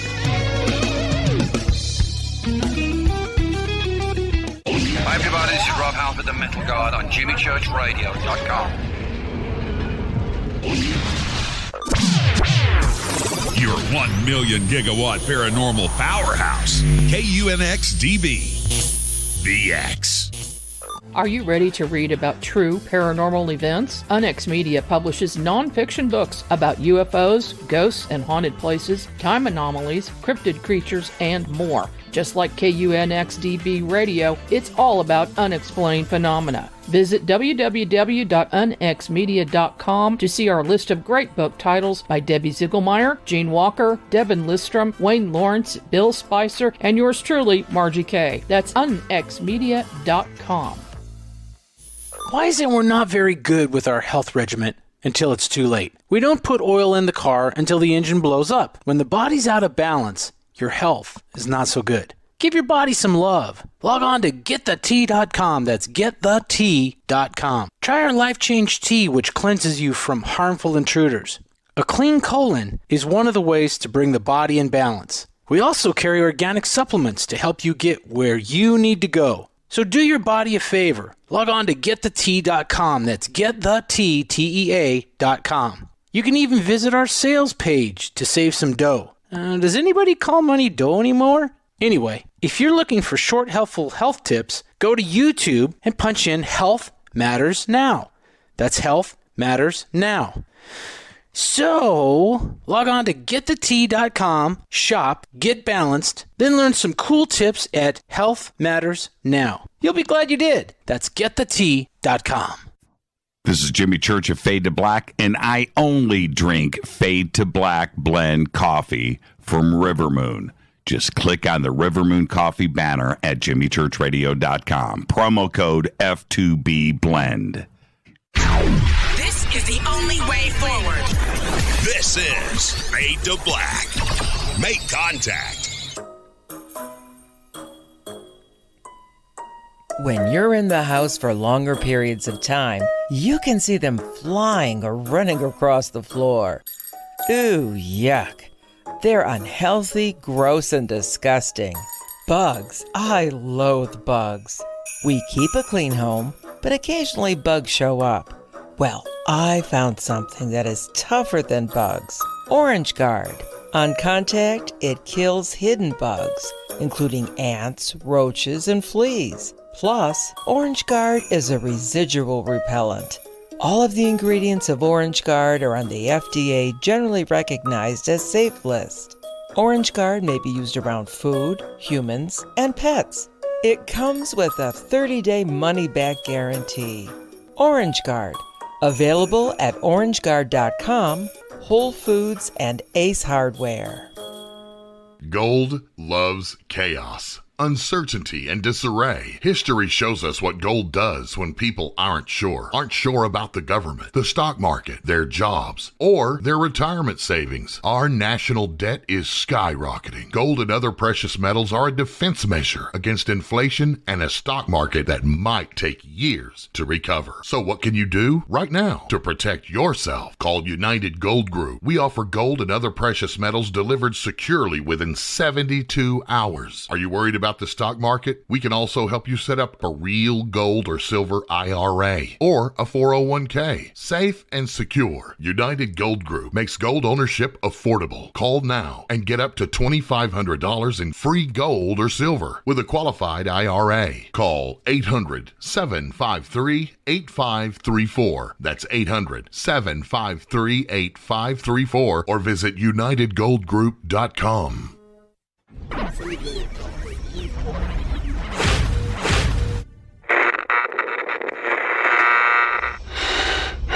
You want to know a secret? I love ponies. I really love ponies. I'm serious. I couldn't stay sane without ponies to brush. Why fade to black? Because you never got that pony, damn it. This is Fade to Black with Jimmy Church on the Game Changer Radio Network.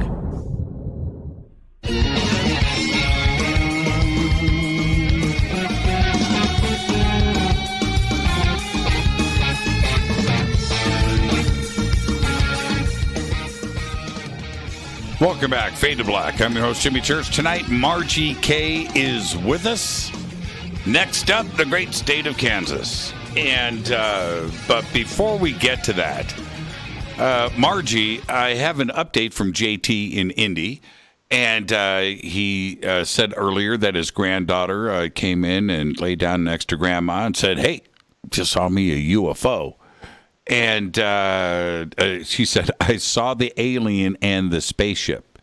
So JT followed that up with, she said nonchalantly, a triangle with a bump on it.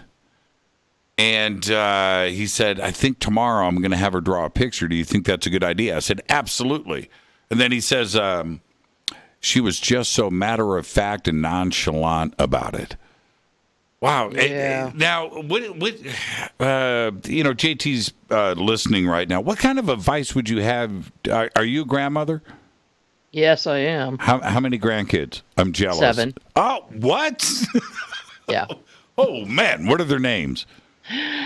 Oh, gosh. You want me to remember their names now? That is, I want to be a grandfather so bad.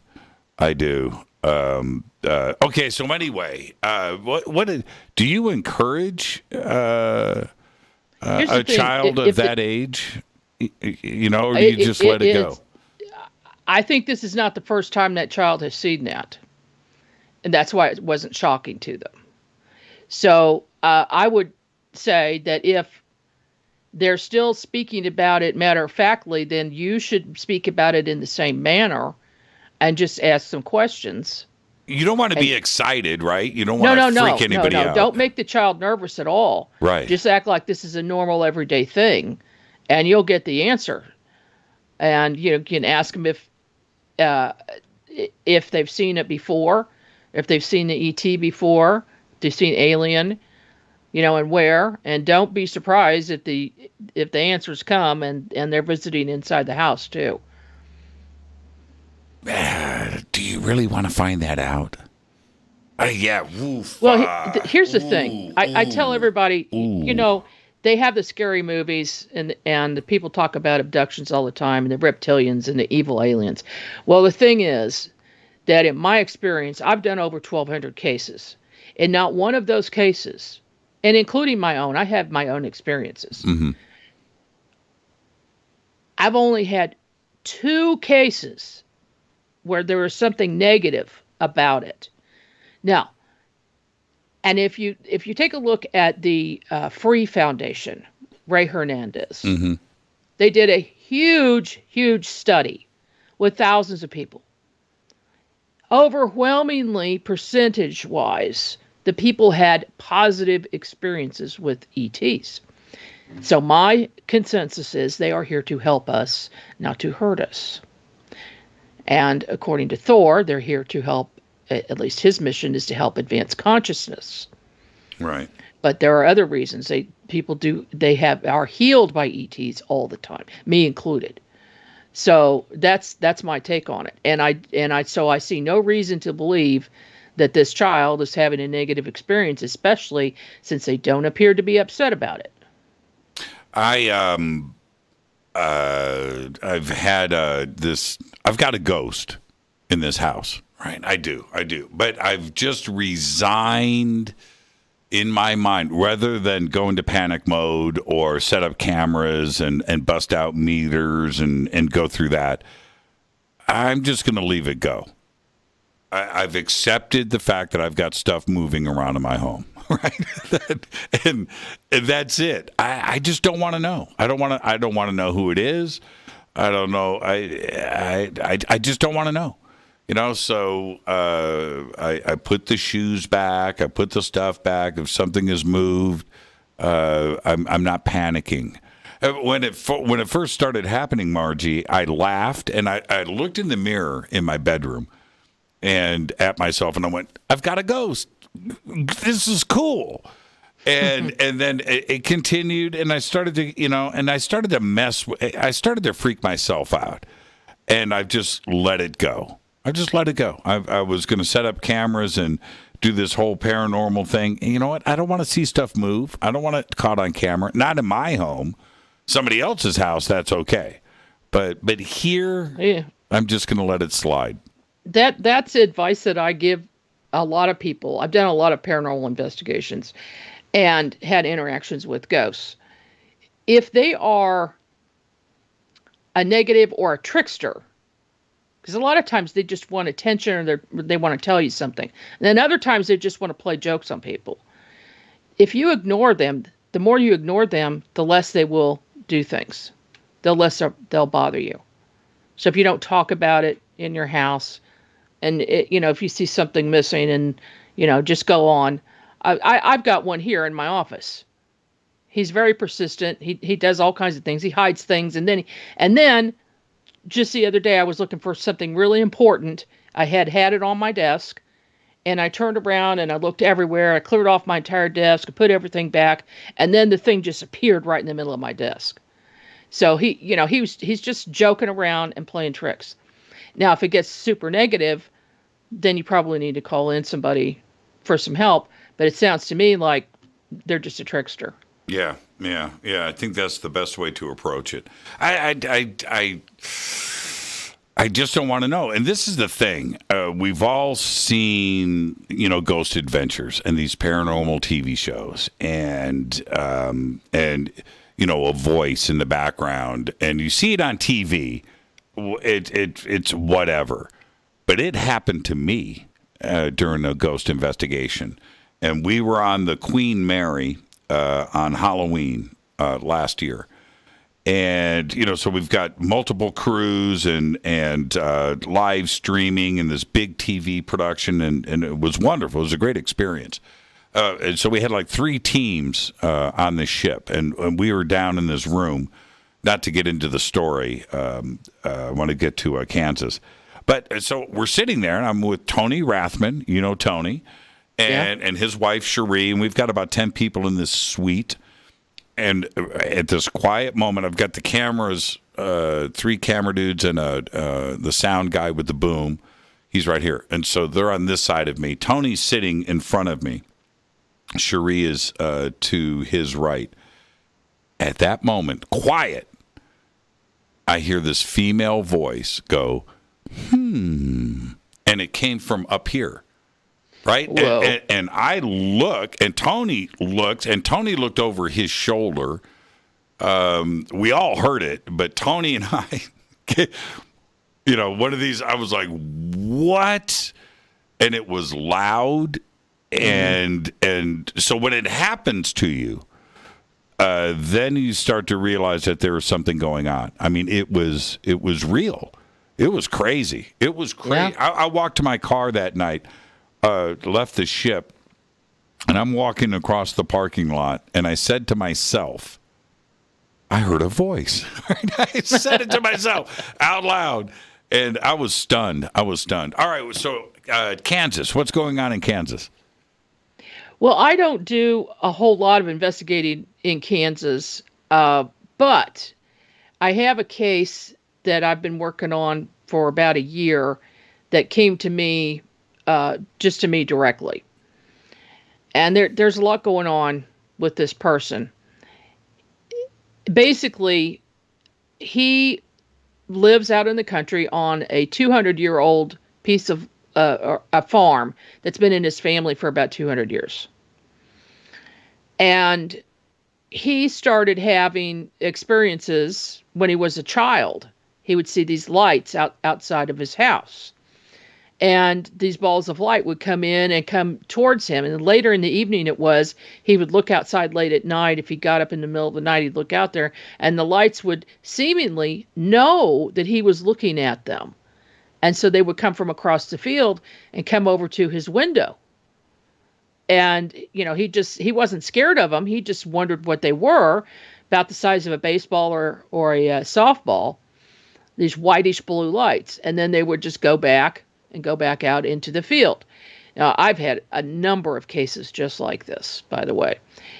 But they seem to be intelligent, and there would be a number of them. They'd play around, in the field by themselves or amongst the trees, and then go off somewhere. Well, then in later years, recently, he's seeing the lights again, but they've stayed at a distance for a number of years. They haven't, since he's been an adult, they don't hang around so much. But now he's seeing lights in the sky, but they're big craft. Usually an oblong shape or a disc shape or a round shape, and they come in almost on a nightly basis. So recently, and this is just in the last few months, he'd been hearing noises in his house, and he thought it was a ghost. He got up one night after he heard some noises, and he went into the other room, and I remember he told me it was 3:33 in the morning. He goes into the front room, and he sees an ET standing there, and the ET goes, like he was shocked that the guy could see him, and then the ET faded out. So he... obviously, it's probably something interdimensional, and then he faded out. So that's when he contacted me, and he said, I just want to know what the heck is going on here. And he said, so I said, have you ever spoken about this to your parents or your grandparents? He said, no. And I said, how long has it been in the family? Who's lived there before? I said, I think you should bring this up to them and ask them about it. So he did, and about a week later, he contacted me again. He said, sure enough, his mother had the same experiences her entire life, and his grandmother did, and she wasn't surprised at all. And she goes, oh, those are just the visitors. He goes, what do you mean? What visitors? She said, the star people. And he's like, what the heck? He's got his entire life. He's 40 years old now, and no one has ever mentioned this to him in his life, his family, and they were very nonchalant about it. They knew about the whole thing. Have you been out to the property? No, I haven't been out to the property yet. I'd like to, because he has ongoing experiences here at the site, but it's way out in the country. So I will get there. And I'll bring some equipment to videotape. He's got things on video and on film. But obviously, there's generations here of visitations, and the entire family's involved. And they all saw ETs in their house since the time they were little children. How common is that? It's more common than you would think. I tell you, most people don't report seeing things like this. It's very difficult to get someone just to report seeing something in the sky. When you get down to, yes, I saw an ET in my house, that's different. A lesser percentage report that happening. But in a lot of these cases, I'm able to draw that out of them because I suspect it. With probably 80% of the reports that come in that are bona fide reports, they are experiencers. There are a lot of people, millions and millions of people are having these experiences. This is a human experience. It is probably more common than not. But some people don't remember it at all. Some people block it out because they can't deal with it. Right, and the generational aspect, which we hear so much about, we hear about initial sightings, but if you dig a little bit deeper, do you find that their parents had sightings and their grandparents had sightings, and they're sometimes tied to the same, the family home that has been there, and this is a generational thing? Yeah. Yeah, and even if they move, they'll follow them. I mean, you can't get rid of them. You can't hide from them. They know where you are. And that's very common too. Now, people take this different ways. Some people think they're a victim. Other people think they're being helped. They welcome the contact. And the people who welcome the contact are usually more open-minded, and they're more spiritual, and they're open to a new experience, because this is really kind of a spiritual experience. You think about it, you're raising your vibration and going into actually moving into their dimension when this occurs. It's not just one-sided. It's not them lowering their vibration and coming into ours. It's both sides that this is happening to. Is it genetic too, as well? And yeah, I think so. Yeah, and to take things a step further, we hear more and more about the possibility of a hybrid program, and that this has been going on for thousands of years.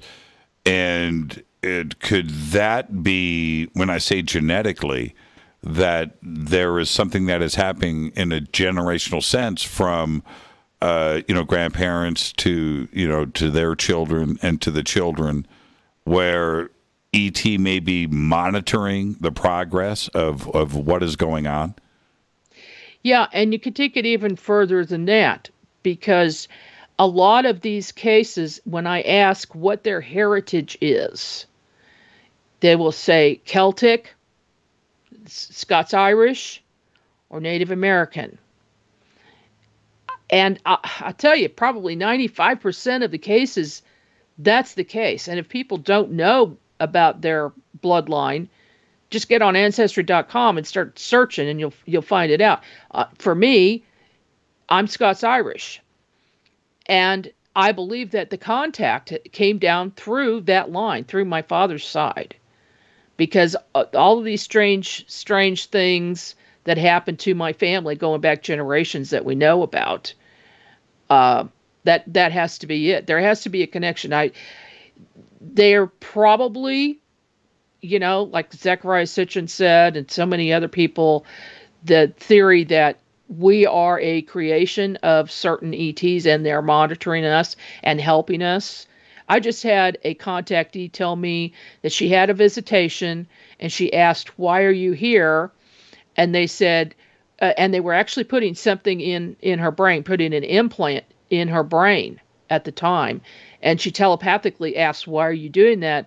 And they said, "We're here to give you a little boost in your psychic abilities and your awareness and raise your consciousness." So this implant, the implants may not be bad things.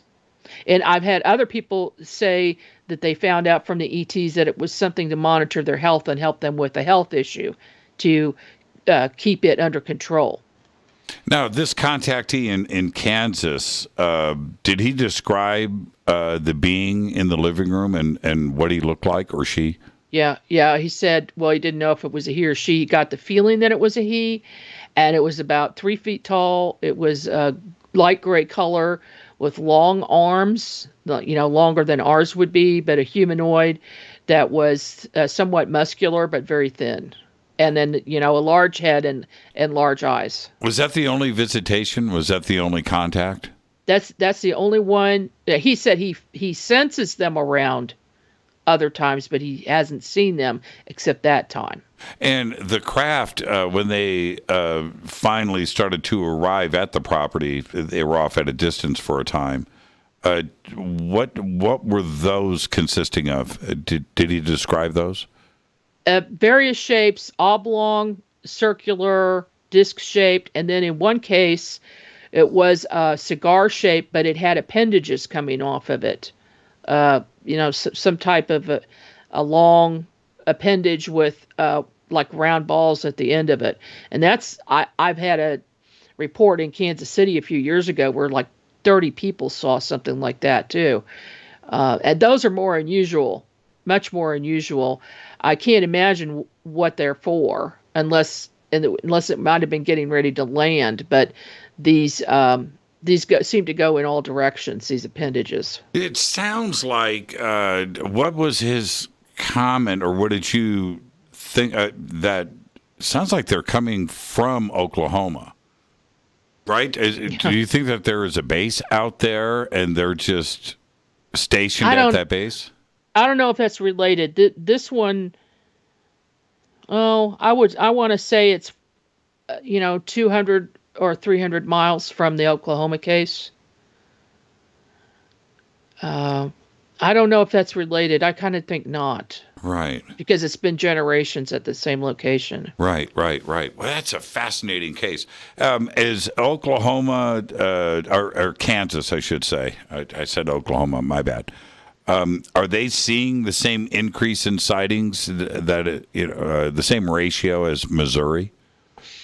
Well, since I'm not a Mufon assigned to Kansas, only to Missouri, I don't look unless I look on their site. And I looked today on some of the on the Mufon site, and they do seem to have an increase in sightings. Now, it used to be they would be lucky to get one a month, 1, 2, 3 a month, but it seems to me like that's increasing. What's going to happen next? Can I get you to hang on for overtime? I know it's late out there. Can Yeah. I mean, you're the boss. This is your network. I mean, you're the shot caller. What's going to go on with the Springfield case with Johnson, the electrician? What's the next step in that case? Perhaps some different types of video and photo analysis would be the only thing that I can think of at the moment. I think we've exhausted all of our avenues as to figuring out what was in the air at that time and what it isn't, unless somebody comes up with something new about what it might be. I don't know what it possibly could be. Do you think I could get and then other cases like it. I got on the Mufon site today and I found about 9 other cases of cube-like objects that are spinning. And, this is since 2020 until now. So if we get some more cases with better video, that will possibly give us some answers. Yeah, it's an incredible video. Incredible. Do you think there's a chance I could get him on the show for a brief moment? Oh, I think so. Sure. I would love to talk to him. Yeah, he went public, so yeah. Yeah, he's kind of out now. So, but that's the video. When we're talking about that kind of distance and that kind of, the size of the object and the motion in the video, this is something of note. I think that we need to take a pause and take a look at this and really analyze what is going on. Videos of that caliber, they don't happen that often. No, they sure don't. And that's when probably the thing that investigators just hate the most is not having really good quality video. And let me just mention this. If you're out and the only thing you have is a cell phone, and the new cell phones are great, turn it sideways, please. Turn it sideways. And then try to get something else for a frame of reference, like a house or a tree or something, if it's at all possible, along with that UFO, and hold it very, very still. And don't stop videotaping until the thing is gone. Okay? That will help us a lot. I can't stress enough. Sometimes and I'm a victim of this, we get caught up in the moment, right? And you just want to absorb what is happening, and you don't even think about your cell phone. I've done it. I've done it myself. I've done it. I did it recently, and I'm just kicking myself. And then when I got the phone ready, nothing happened. I was like, oh, man. I can't believe I am exactly who I interview now. Did you get a video? Nope. I'm going to send you my book, The Fast Movers, and you'll see a technique in there for calling them in and then taking video so you can plan it ahead of time. Okay, there you go. All right, we're going to head into overtime. There's no way I'm letting this conversation end right now. This is Fade to Black, our guest tonight, Margie K. And again, I want to remind everybody that we will be here on Thanksgiving Day. All right, after Thanksgiving dinner, Fader night, taking your phone calls all night long. I'm your host, Jimmy Church. This is Fade to Black on the Game Changer and UNEX Network. Stay with us. Overtime next with Margie K. Stay with us.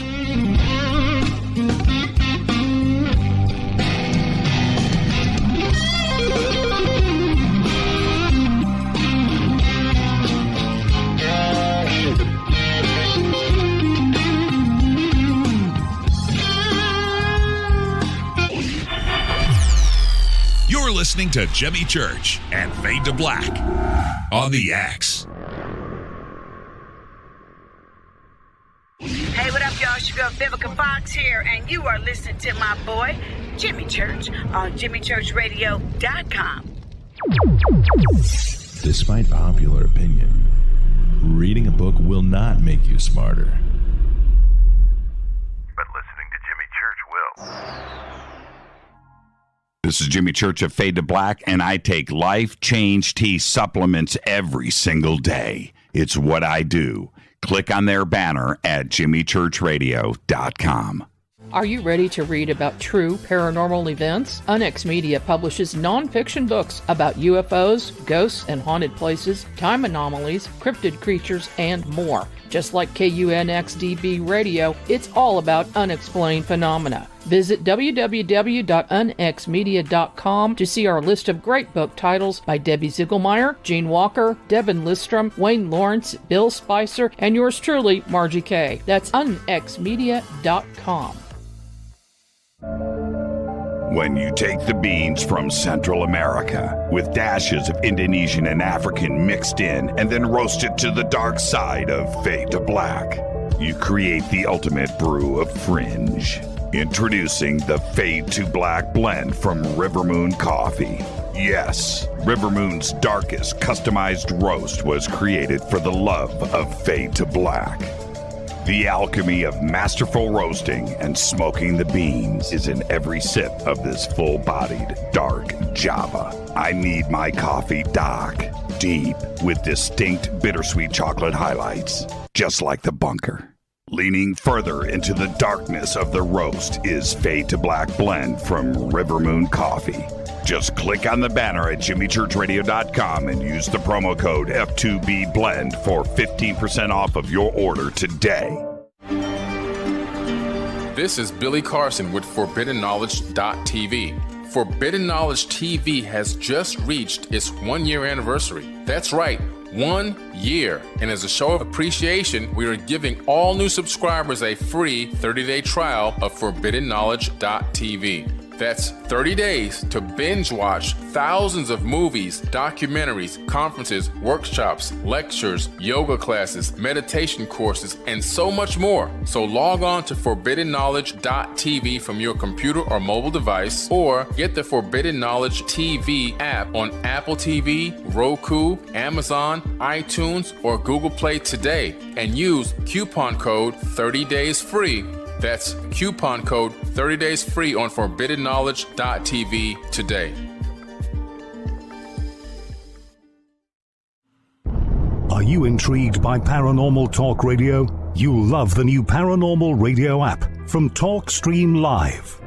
You'll find a great selection of talk shows covering UFOs, ghosts, strange phenomena, and much more. Download the Paranormal Radio app now and start listening to the very best in paranormal talk entertainment, including the network you're listening to right now. The Paranormal Radio app, free in Google Play and the iOS App Store. Erica, Brittany, Gabby, and you're listening to JamieChurchRadio.com. It's not a lifestyle we chose. We were born this way. This is KJCR at JimmyChurchRadio.com.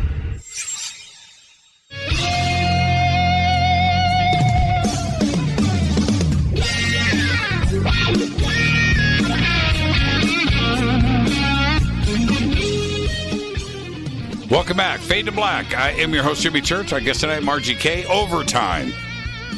There was no way I was letting Margie get out of here.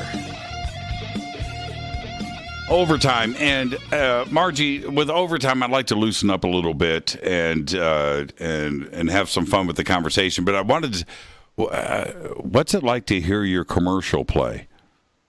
It's the coolest thing. Pretty cool, isn't it? Me, it's nails on a chalkboard, but it's pretty cool. It's pretty cool. I was listening to that, and I thought, I wonder if Margie's listening to her own commercial. I wanted to pick your brain on the current climate of disclosure and what is going on. And the most recent action, and there's been so much, it's like daily now, and most of it coming out of Washington, D.C., and we've got Gillibrand and Marco Rubio with this legislation about forming Astro, this new group. Is this, you've been at this for a long time, is this vindication for you, or is it something else? It's a little bit of vindication, but they actually have been feeding things to us very, very slowly over the years. And I don't ever expect, say, a president of the United States to get on the podium and a press conference and say, oh, yeah, we've known that UFOs have been around for 70 years and we've been in contact with ETs and, tell us the whole story. That's just not going to happen. I think they're doing their disclosure in other ways. So Pentagon releases something, the Navy releases something, the senators and congressmen and people get something together where there's going to be a new task force. I mean, how many organizations, Project Blue Book, and then supposedly it's closed down. Well, it wasn't. Everybody knows there have been secret operations going on. There have been people who have come out about this, who have been in it. And in every branch of government, there has been some secret group studying the UFO phenomena and back in engineering things and making them crash so that they can get a hold of their equipment. I just don't think that all of that is ever going to come out. Do you think that for a huge chunk of contactees and witnesses that they do need the president to step up and make an announcement, for them, their families, and everything else, that needs to be done for them? No, I don't, because I've talked to so many of them. They tell me, I don't care if anybody believes me or not. I know what happened to me, and this is real. The people who want the proof are the skeptics and the people who have never had an experience themselves. Until they actually see something themselves, they're not going to believe it because they don't want to believe it. And now a few of those, like I said earlier, they have had experiences, but they've blocked it out and they don't remember. And then sometime later, something might trigger a memory. I've talked to a number of people that's happened to, where they thought they've gone their whole life. They never believed in it because they never had an experience. But then something triggered a memory and they're like, oh my gosh, I remember when I was 15 years old that this thing happened and I saw UFO and I saw ETs. Where did that memory come from? What the heck? And then they go ask their family about it and they say, yeah, I think something did happen around that time where you said you saw something, but we didn't believe you. And so then they blocked it. I often wonder that the elected members of Capitol Hill, right, for every Senate, Congress, what have you, House of Representatives, that they're just like us. And what's the percentage of them that have seen something strange in the sky, but they won't talk about it because they're in public office? Is this an opportunity now that this conversation is out for some of them to start stepping forward, saying, "Hey, I saw something, and I'm okay with talking about it now"? Do you think we're at that point? Go back to what is it, Dennis Kucinich?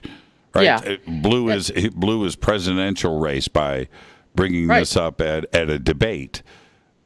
Well, we've had presidents bring it up. Oh, we've had certainly presidents who said they had sightings, and then, when I'm president, I'm going to look into this, and then, they're shut down because this is on a need-to-know basis, and the presidents don't need to know. They're fleeting. They're in and out. They're not permanent in Washington. Well, some people are permanent, but right. But they're not as the president, and apparently the president does not have the power to.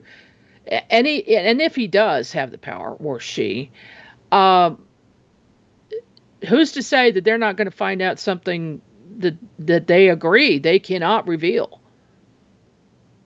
For national security or for just to keep people out of a state of panic. Right.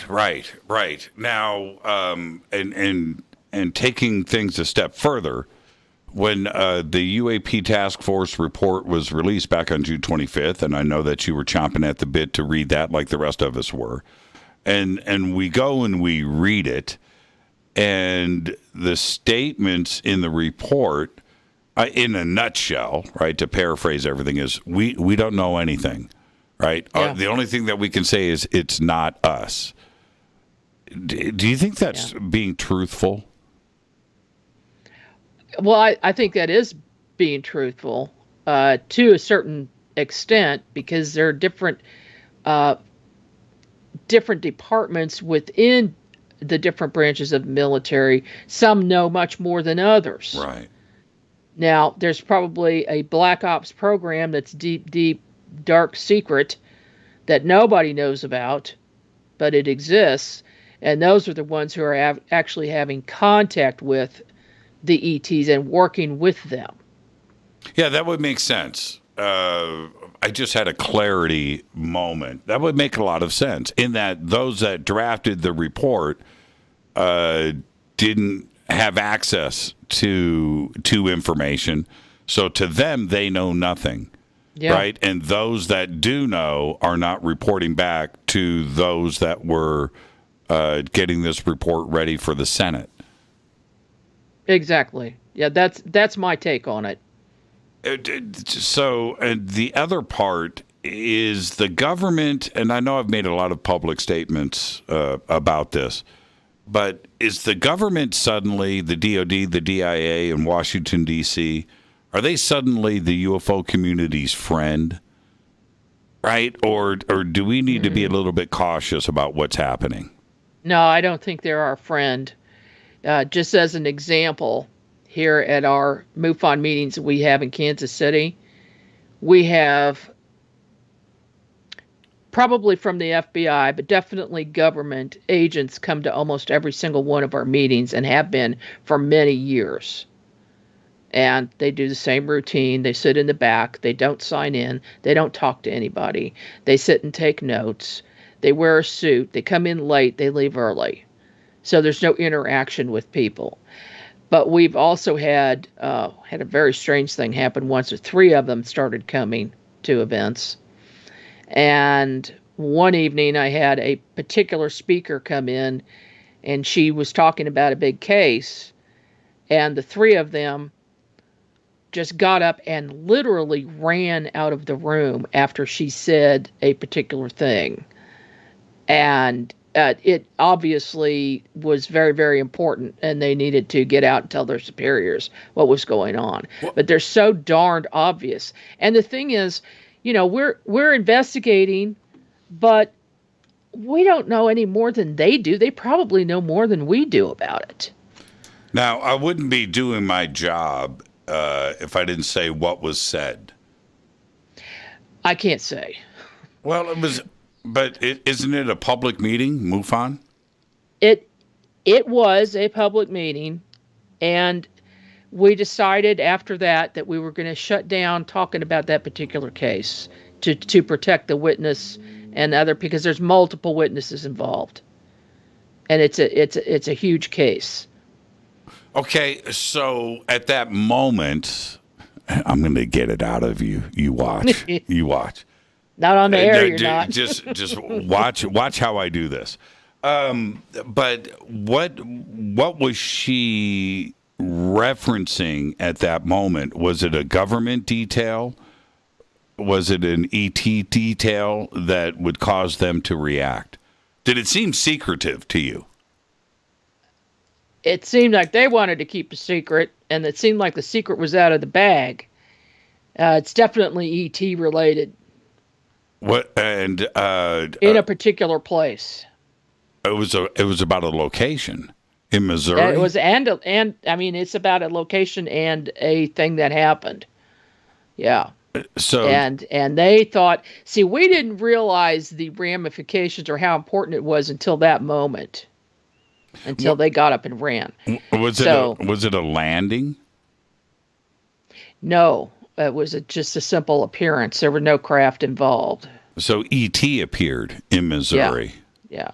And she made contact with E.T. Yes.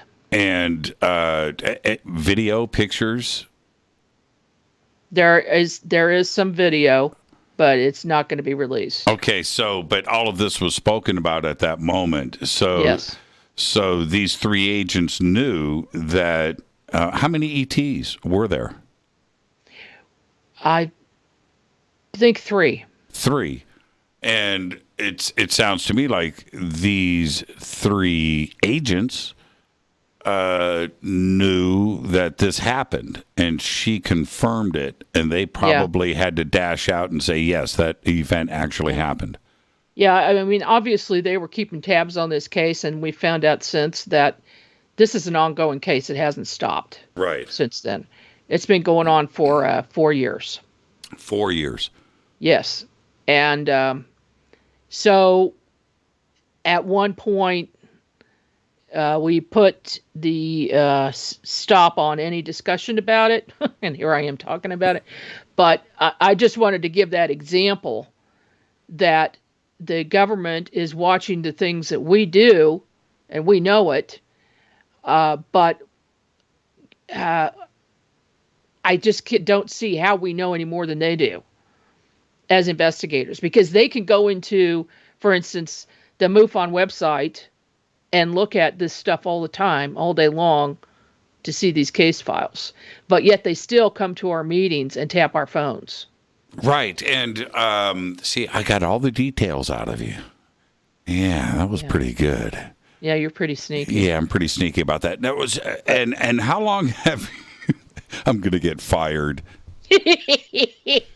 How long have you been with Mufon? Since 96. 96. And the recent Showtime J.J. Abrams 4-part documentary called UFO aired. And in episode 3, there was a pretty strong emphasis on what was going on with Bigelow, the funding, the transfer of data, and taking a private, citizen-driven UFO investigation community and taking that data and possibly having transfer over to Bigelow, and then who knows what goes on from there, maybe to the CIA, to the Department of Defense. And we all heard about this going on, but having it discussed like that firsthand in this documentary was an eye-opener. What did you make of that? You know the database, you work with the database, and to have this private information from witnesses and that documentation, having that data move around, how did that make you feel? Yeah, no, I didn't like that at all. It is always has been my understanding that everything is confidential and would only be seen by other investigators. And that whole thing, I think a lot of people in Mufon weren't aware of it and also didn't approve of it. This was something that occurred under, former leadership that would not occur now. I can assure you of that. But that being said, if the government wants to get its hands on something, they have ways of doing that. And rather than going through someone like Bigelow to get it.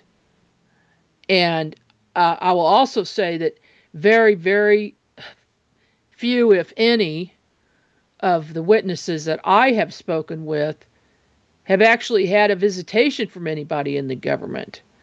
They kind of quit that clandestine stuff years ago with actually talking to someone saying, "Oh, you didn't see that." No, there's so many of them now, they don't care.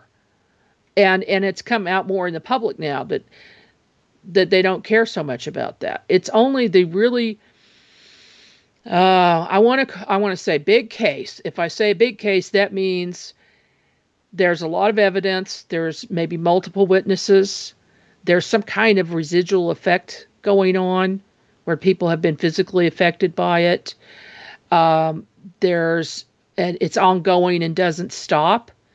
And it's in a certain area and keeps coming back to that certain area.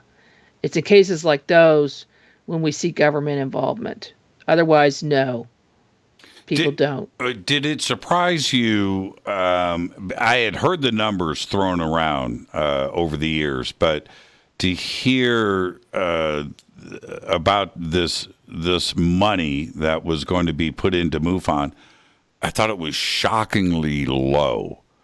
It wasn't millions of dollars, right? It was tens of thousands of dollars to get access to confidential, anonymous Mufon case files from private American citizens.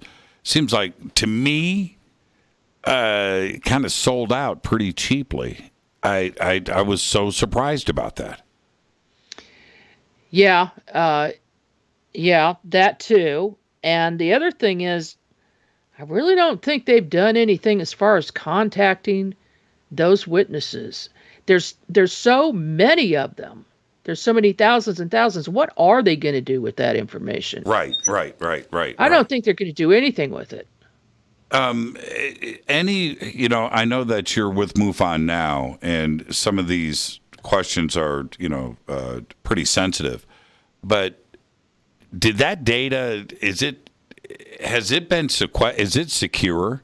Right? I mean, did it get back returned to Mufon and the Bigelow drives erased?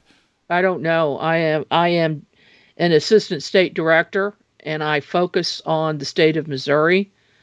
I don't focus on headquarters or what the board of directors is doing or what the executive director is doing. Right. My whole thing, this goes back about 10 years when I started to hear about this, but this is what I thought. This is what went through my mind. If I reported a case to Mufon, which I did once, and I didn't follow through with an official report, but I thought to myself, if my information, if I would have done something assuming that this was going to be private, and now my personal information about this sighting is now being passed around, I'd be very uncomfortable if I was a private citizen. Yeah, I totally understand how you feel. I don't like it either. But on the other hand, they're not releasing it to the public. So everybody doesn't know this. Right. And I'm 100% certain that they're, containing it as much as possible. But I'm not the right person to be to get the details. Right. Because I don't know. Yeah, we can move on. I was just very curious about the atmospheres since you have been with Mufon for so long, and how the climate has changed. And I will say it's improved greatly, and I feel confident that there are very professional people at the helm who are serious about this and care about all of us involved in Mufon as well. Yeah, most of the people I've met so many people in Mufon, they are there not only to investigate, but they are there because of their own personal reasons, right? And they are trying to get to. They are very, very serious about the quest and the job that they are given as an investigator to go out and interface with others, because most Mufon investigators and most members of Mufon have had contact, right? That's why they are there. That's what sparks the interest to start with. So they want answers, so they join, and then they become a field investigator, and they start interviewing witnesses, and they find out, hey, other people are having those experiences as well, and that's why they want to do it. I guarantee you that most of the people have had some type of experience, and that's why they became an investigator. And the reason why I'm doing this line of questioning in the conversation is the conversation out of Washington right now, throughout the Department of Defense, is military focused, where we have all of these witnesses and contactees across this country, and nobody's talking to them. Right, this seems to be military driven. Don't they have a need? Shouldn't they be out talking to other witnesses and contactees about this phenomenon? I think it's a credibility factor. I think they would say, military and pilots in the military are, some of the most credible people in the world. And I think what they will eventually do is next they're going to go to commercial pilots and law enforcement, and because there have been a lot of law enforcement and firemen who have seen. I mean, I've talked to several in Missouri, for instance, who have had UFO experiences. Some big cases. That's what they're doing. They're going to go down the line, and it's credibility. Well, here you have Mr. Johnson, the electrician, right, in Springfield, who's got all of the same data, just about that are in the Tic Tac videos, right? It's certainly a much clearer video. It's there. He's an eyewitness, and I think that is something that should be added to the pile. Oh, it definitely should be added to the pile. And then look at the media who ignores it. Well, the media has been told to stand down on these cases. It should be on mainstream right now. And there are a lot of cases like it. But they would be talking about UFOs 24 hours a day, 7 days a week. Right. If they really looked at the subject. And they're just not going to do that. No, I went through the same thing and had this incredible sighting, and I chose to talk about it on Coast to Coast AM on Friday night, where I was my own guest. Right, I'm interviewing myself. Now, everybody listens to that show, and I didn't want, but I expected to hear from somebody. Fox, ABC, NBC, somebody. Mm-hmm. And it was caught on video and hundreds of witnesses. Nothing. I was shocked by that. And now it was a number of years ago. If I would have done the same thing today, would it be different? I don't know. But that blew me away, Margie. I just couldn't believe it. Talk about crickets, real crickets. Yeah. It's because they were ordered. I had a huge case here in 2012 called the Blue Springs Lights, which eventually became the Kansas City Lights. This entire neighborhood was seeing these UFOs appear on a nightly basis. We had the local TV station, Channel 5, come out there with a videographer and a reporter, met me out there. We saw them. We videotaped them. They videotaped it. They had 3 times they came out and did reports. The 4th time, things got more serious because I took them to the place where I thought they were originating from, which was a Lake City Army ammo plant. They were seen right over that plant. We went out there together, did an investigation, saw the UFOs even closer this time. Then the reporter goes into his boss, and the boss says, "I'm pulling the plug on this. Don't ask me about it. I've been told by the higher-ups to pull the plug on it. No more. Well, we have to stop." It's a brand new day. It's a brand new day. And that is why UNEX Network is such a success. People want to know. It's out in the open. I can't wait for 2022 to see this continue to roll. I think that's where we are today, Margie. I think so. And we have got so many great shows on the network, and everybody has a different take on it. They cover different aspects. You're going to hear anything and everything that is out there having to do with UFOs and paranormal on this network. Thank you so much. And big news about Lee Spiegel. That's a get.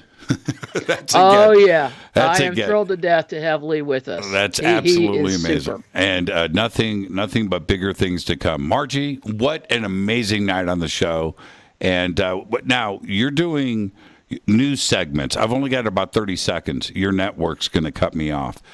You're doing news segments too? Well, I have my show called UNEX News. Right. That I've been doing for years. And I'm going to be adding a new show to the mix pretty soon. It's called Psychic Detective. Oh, that's what I'm talking about.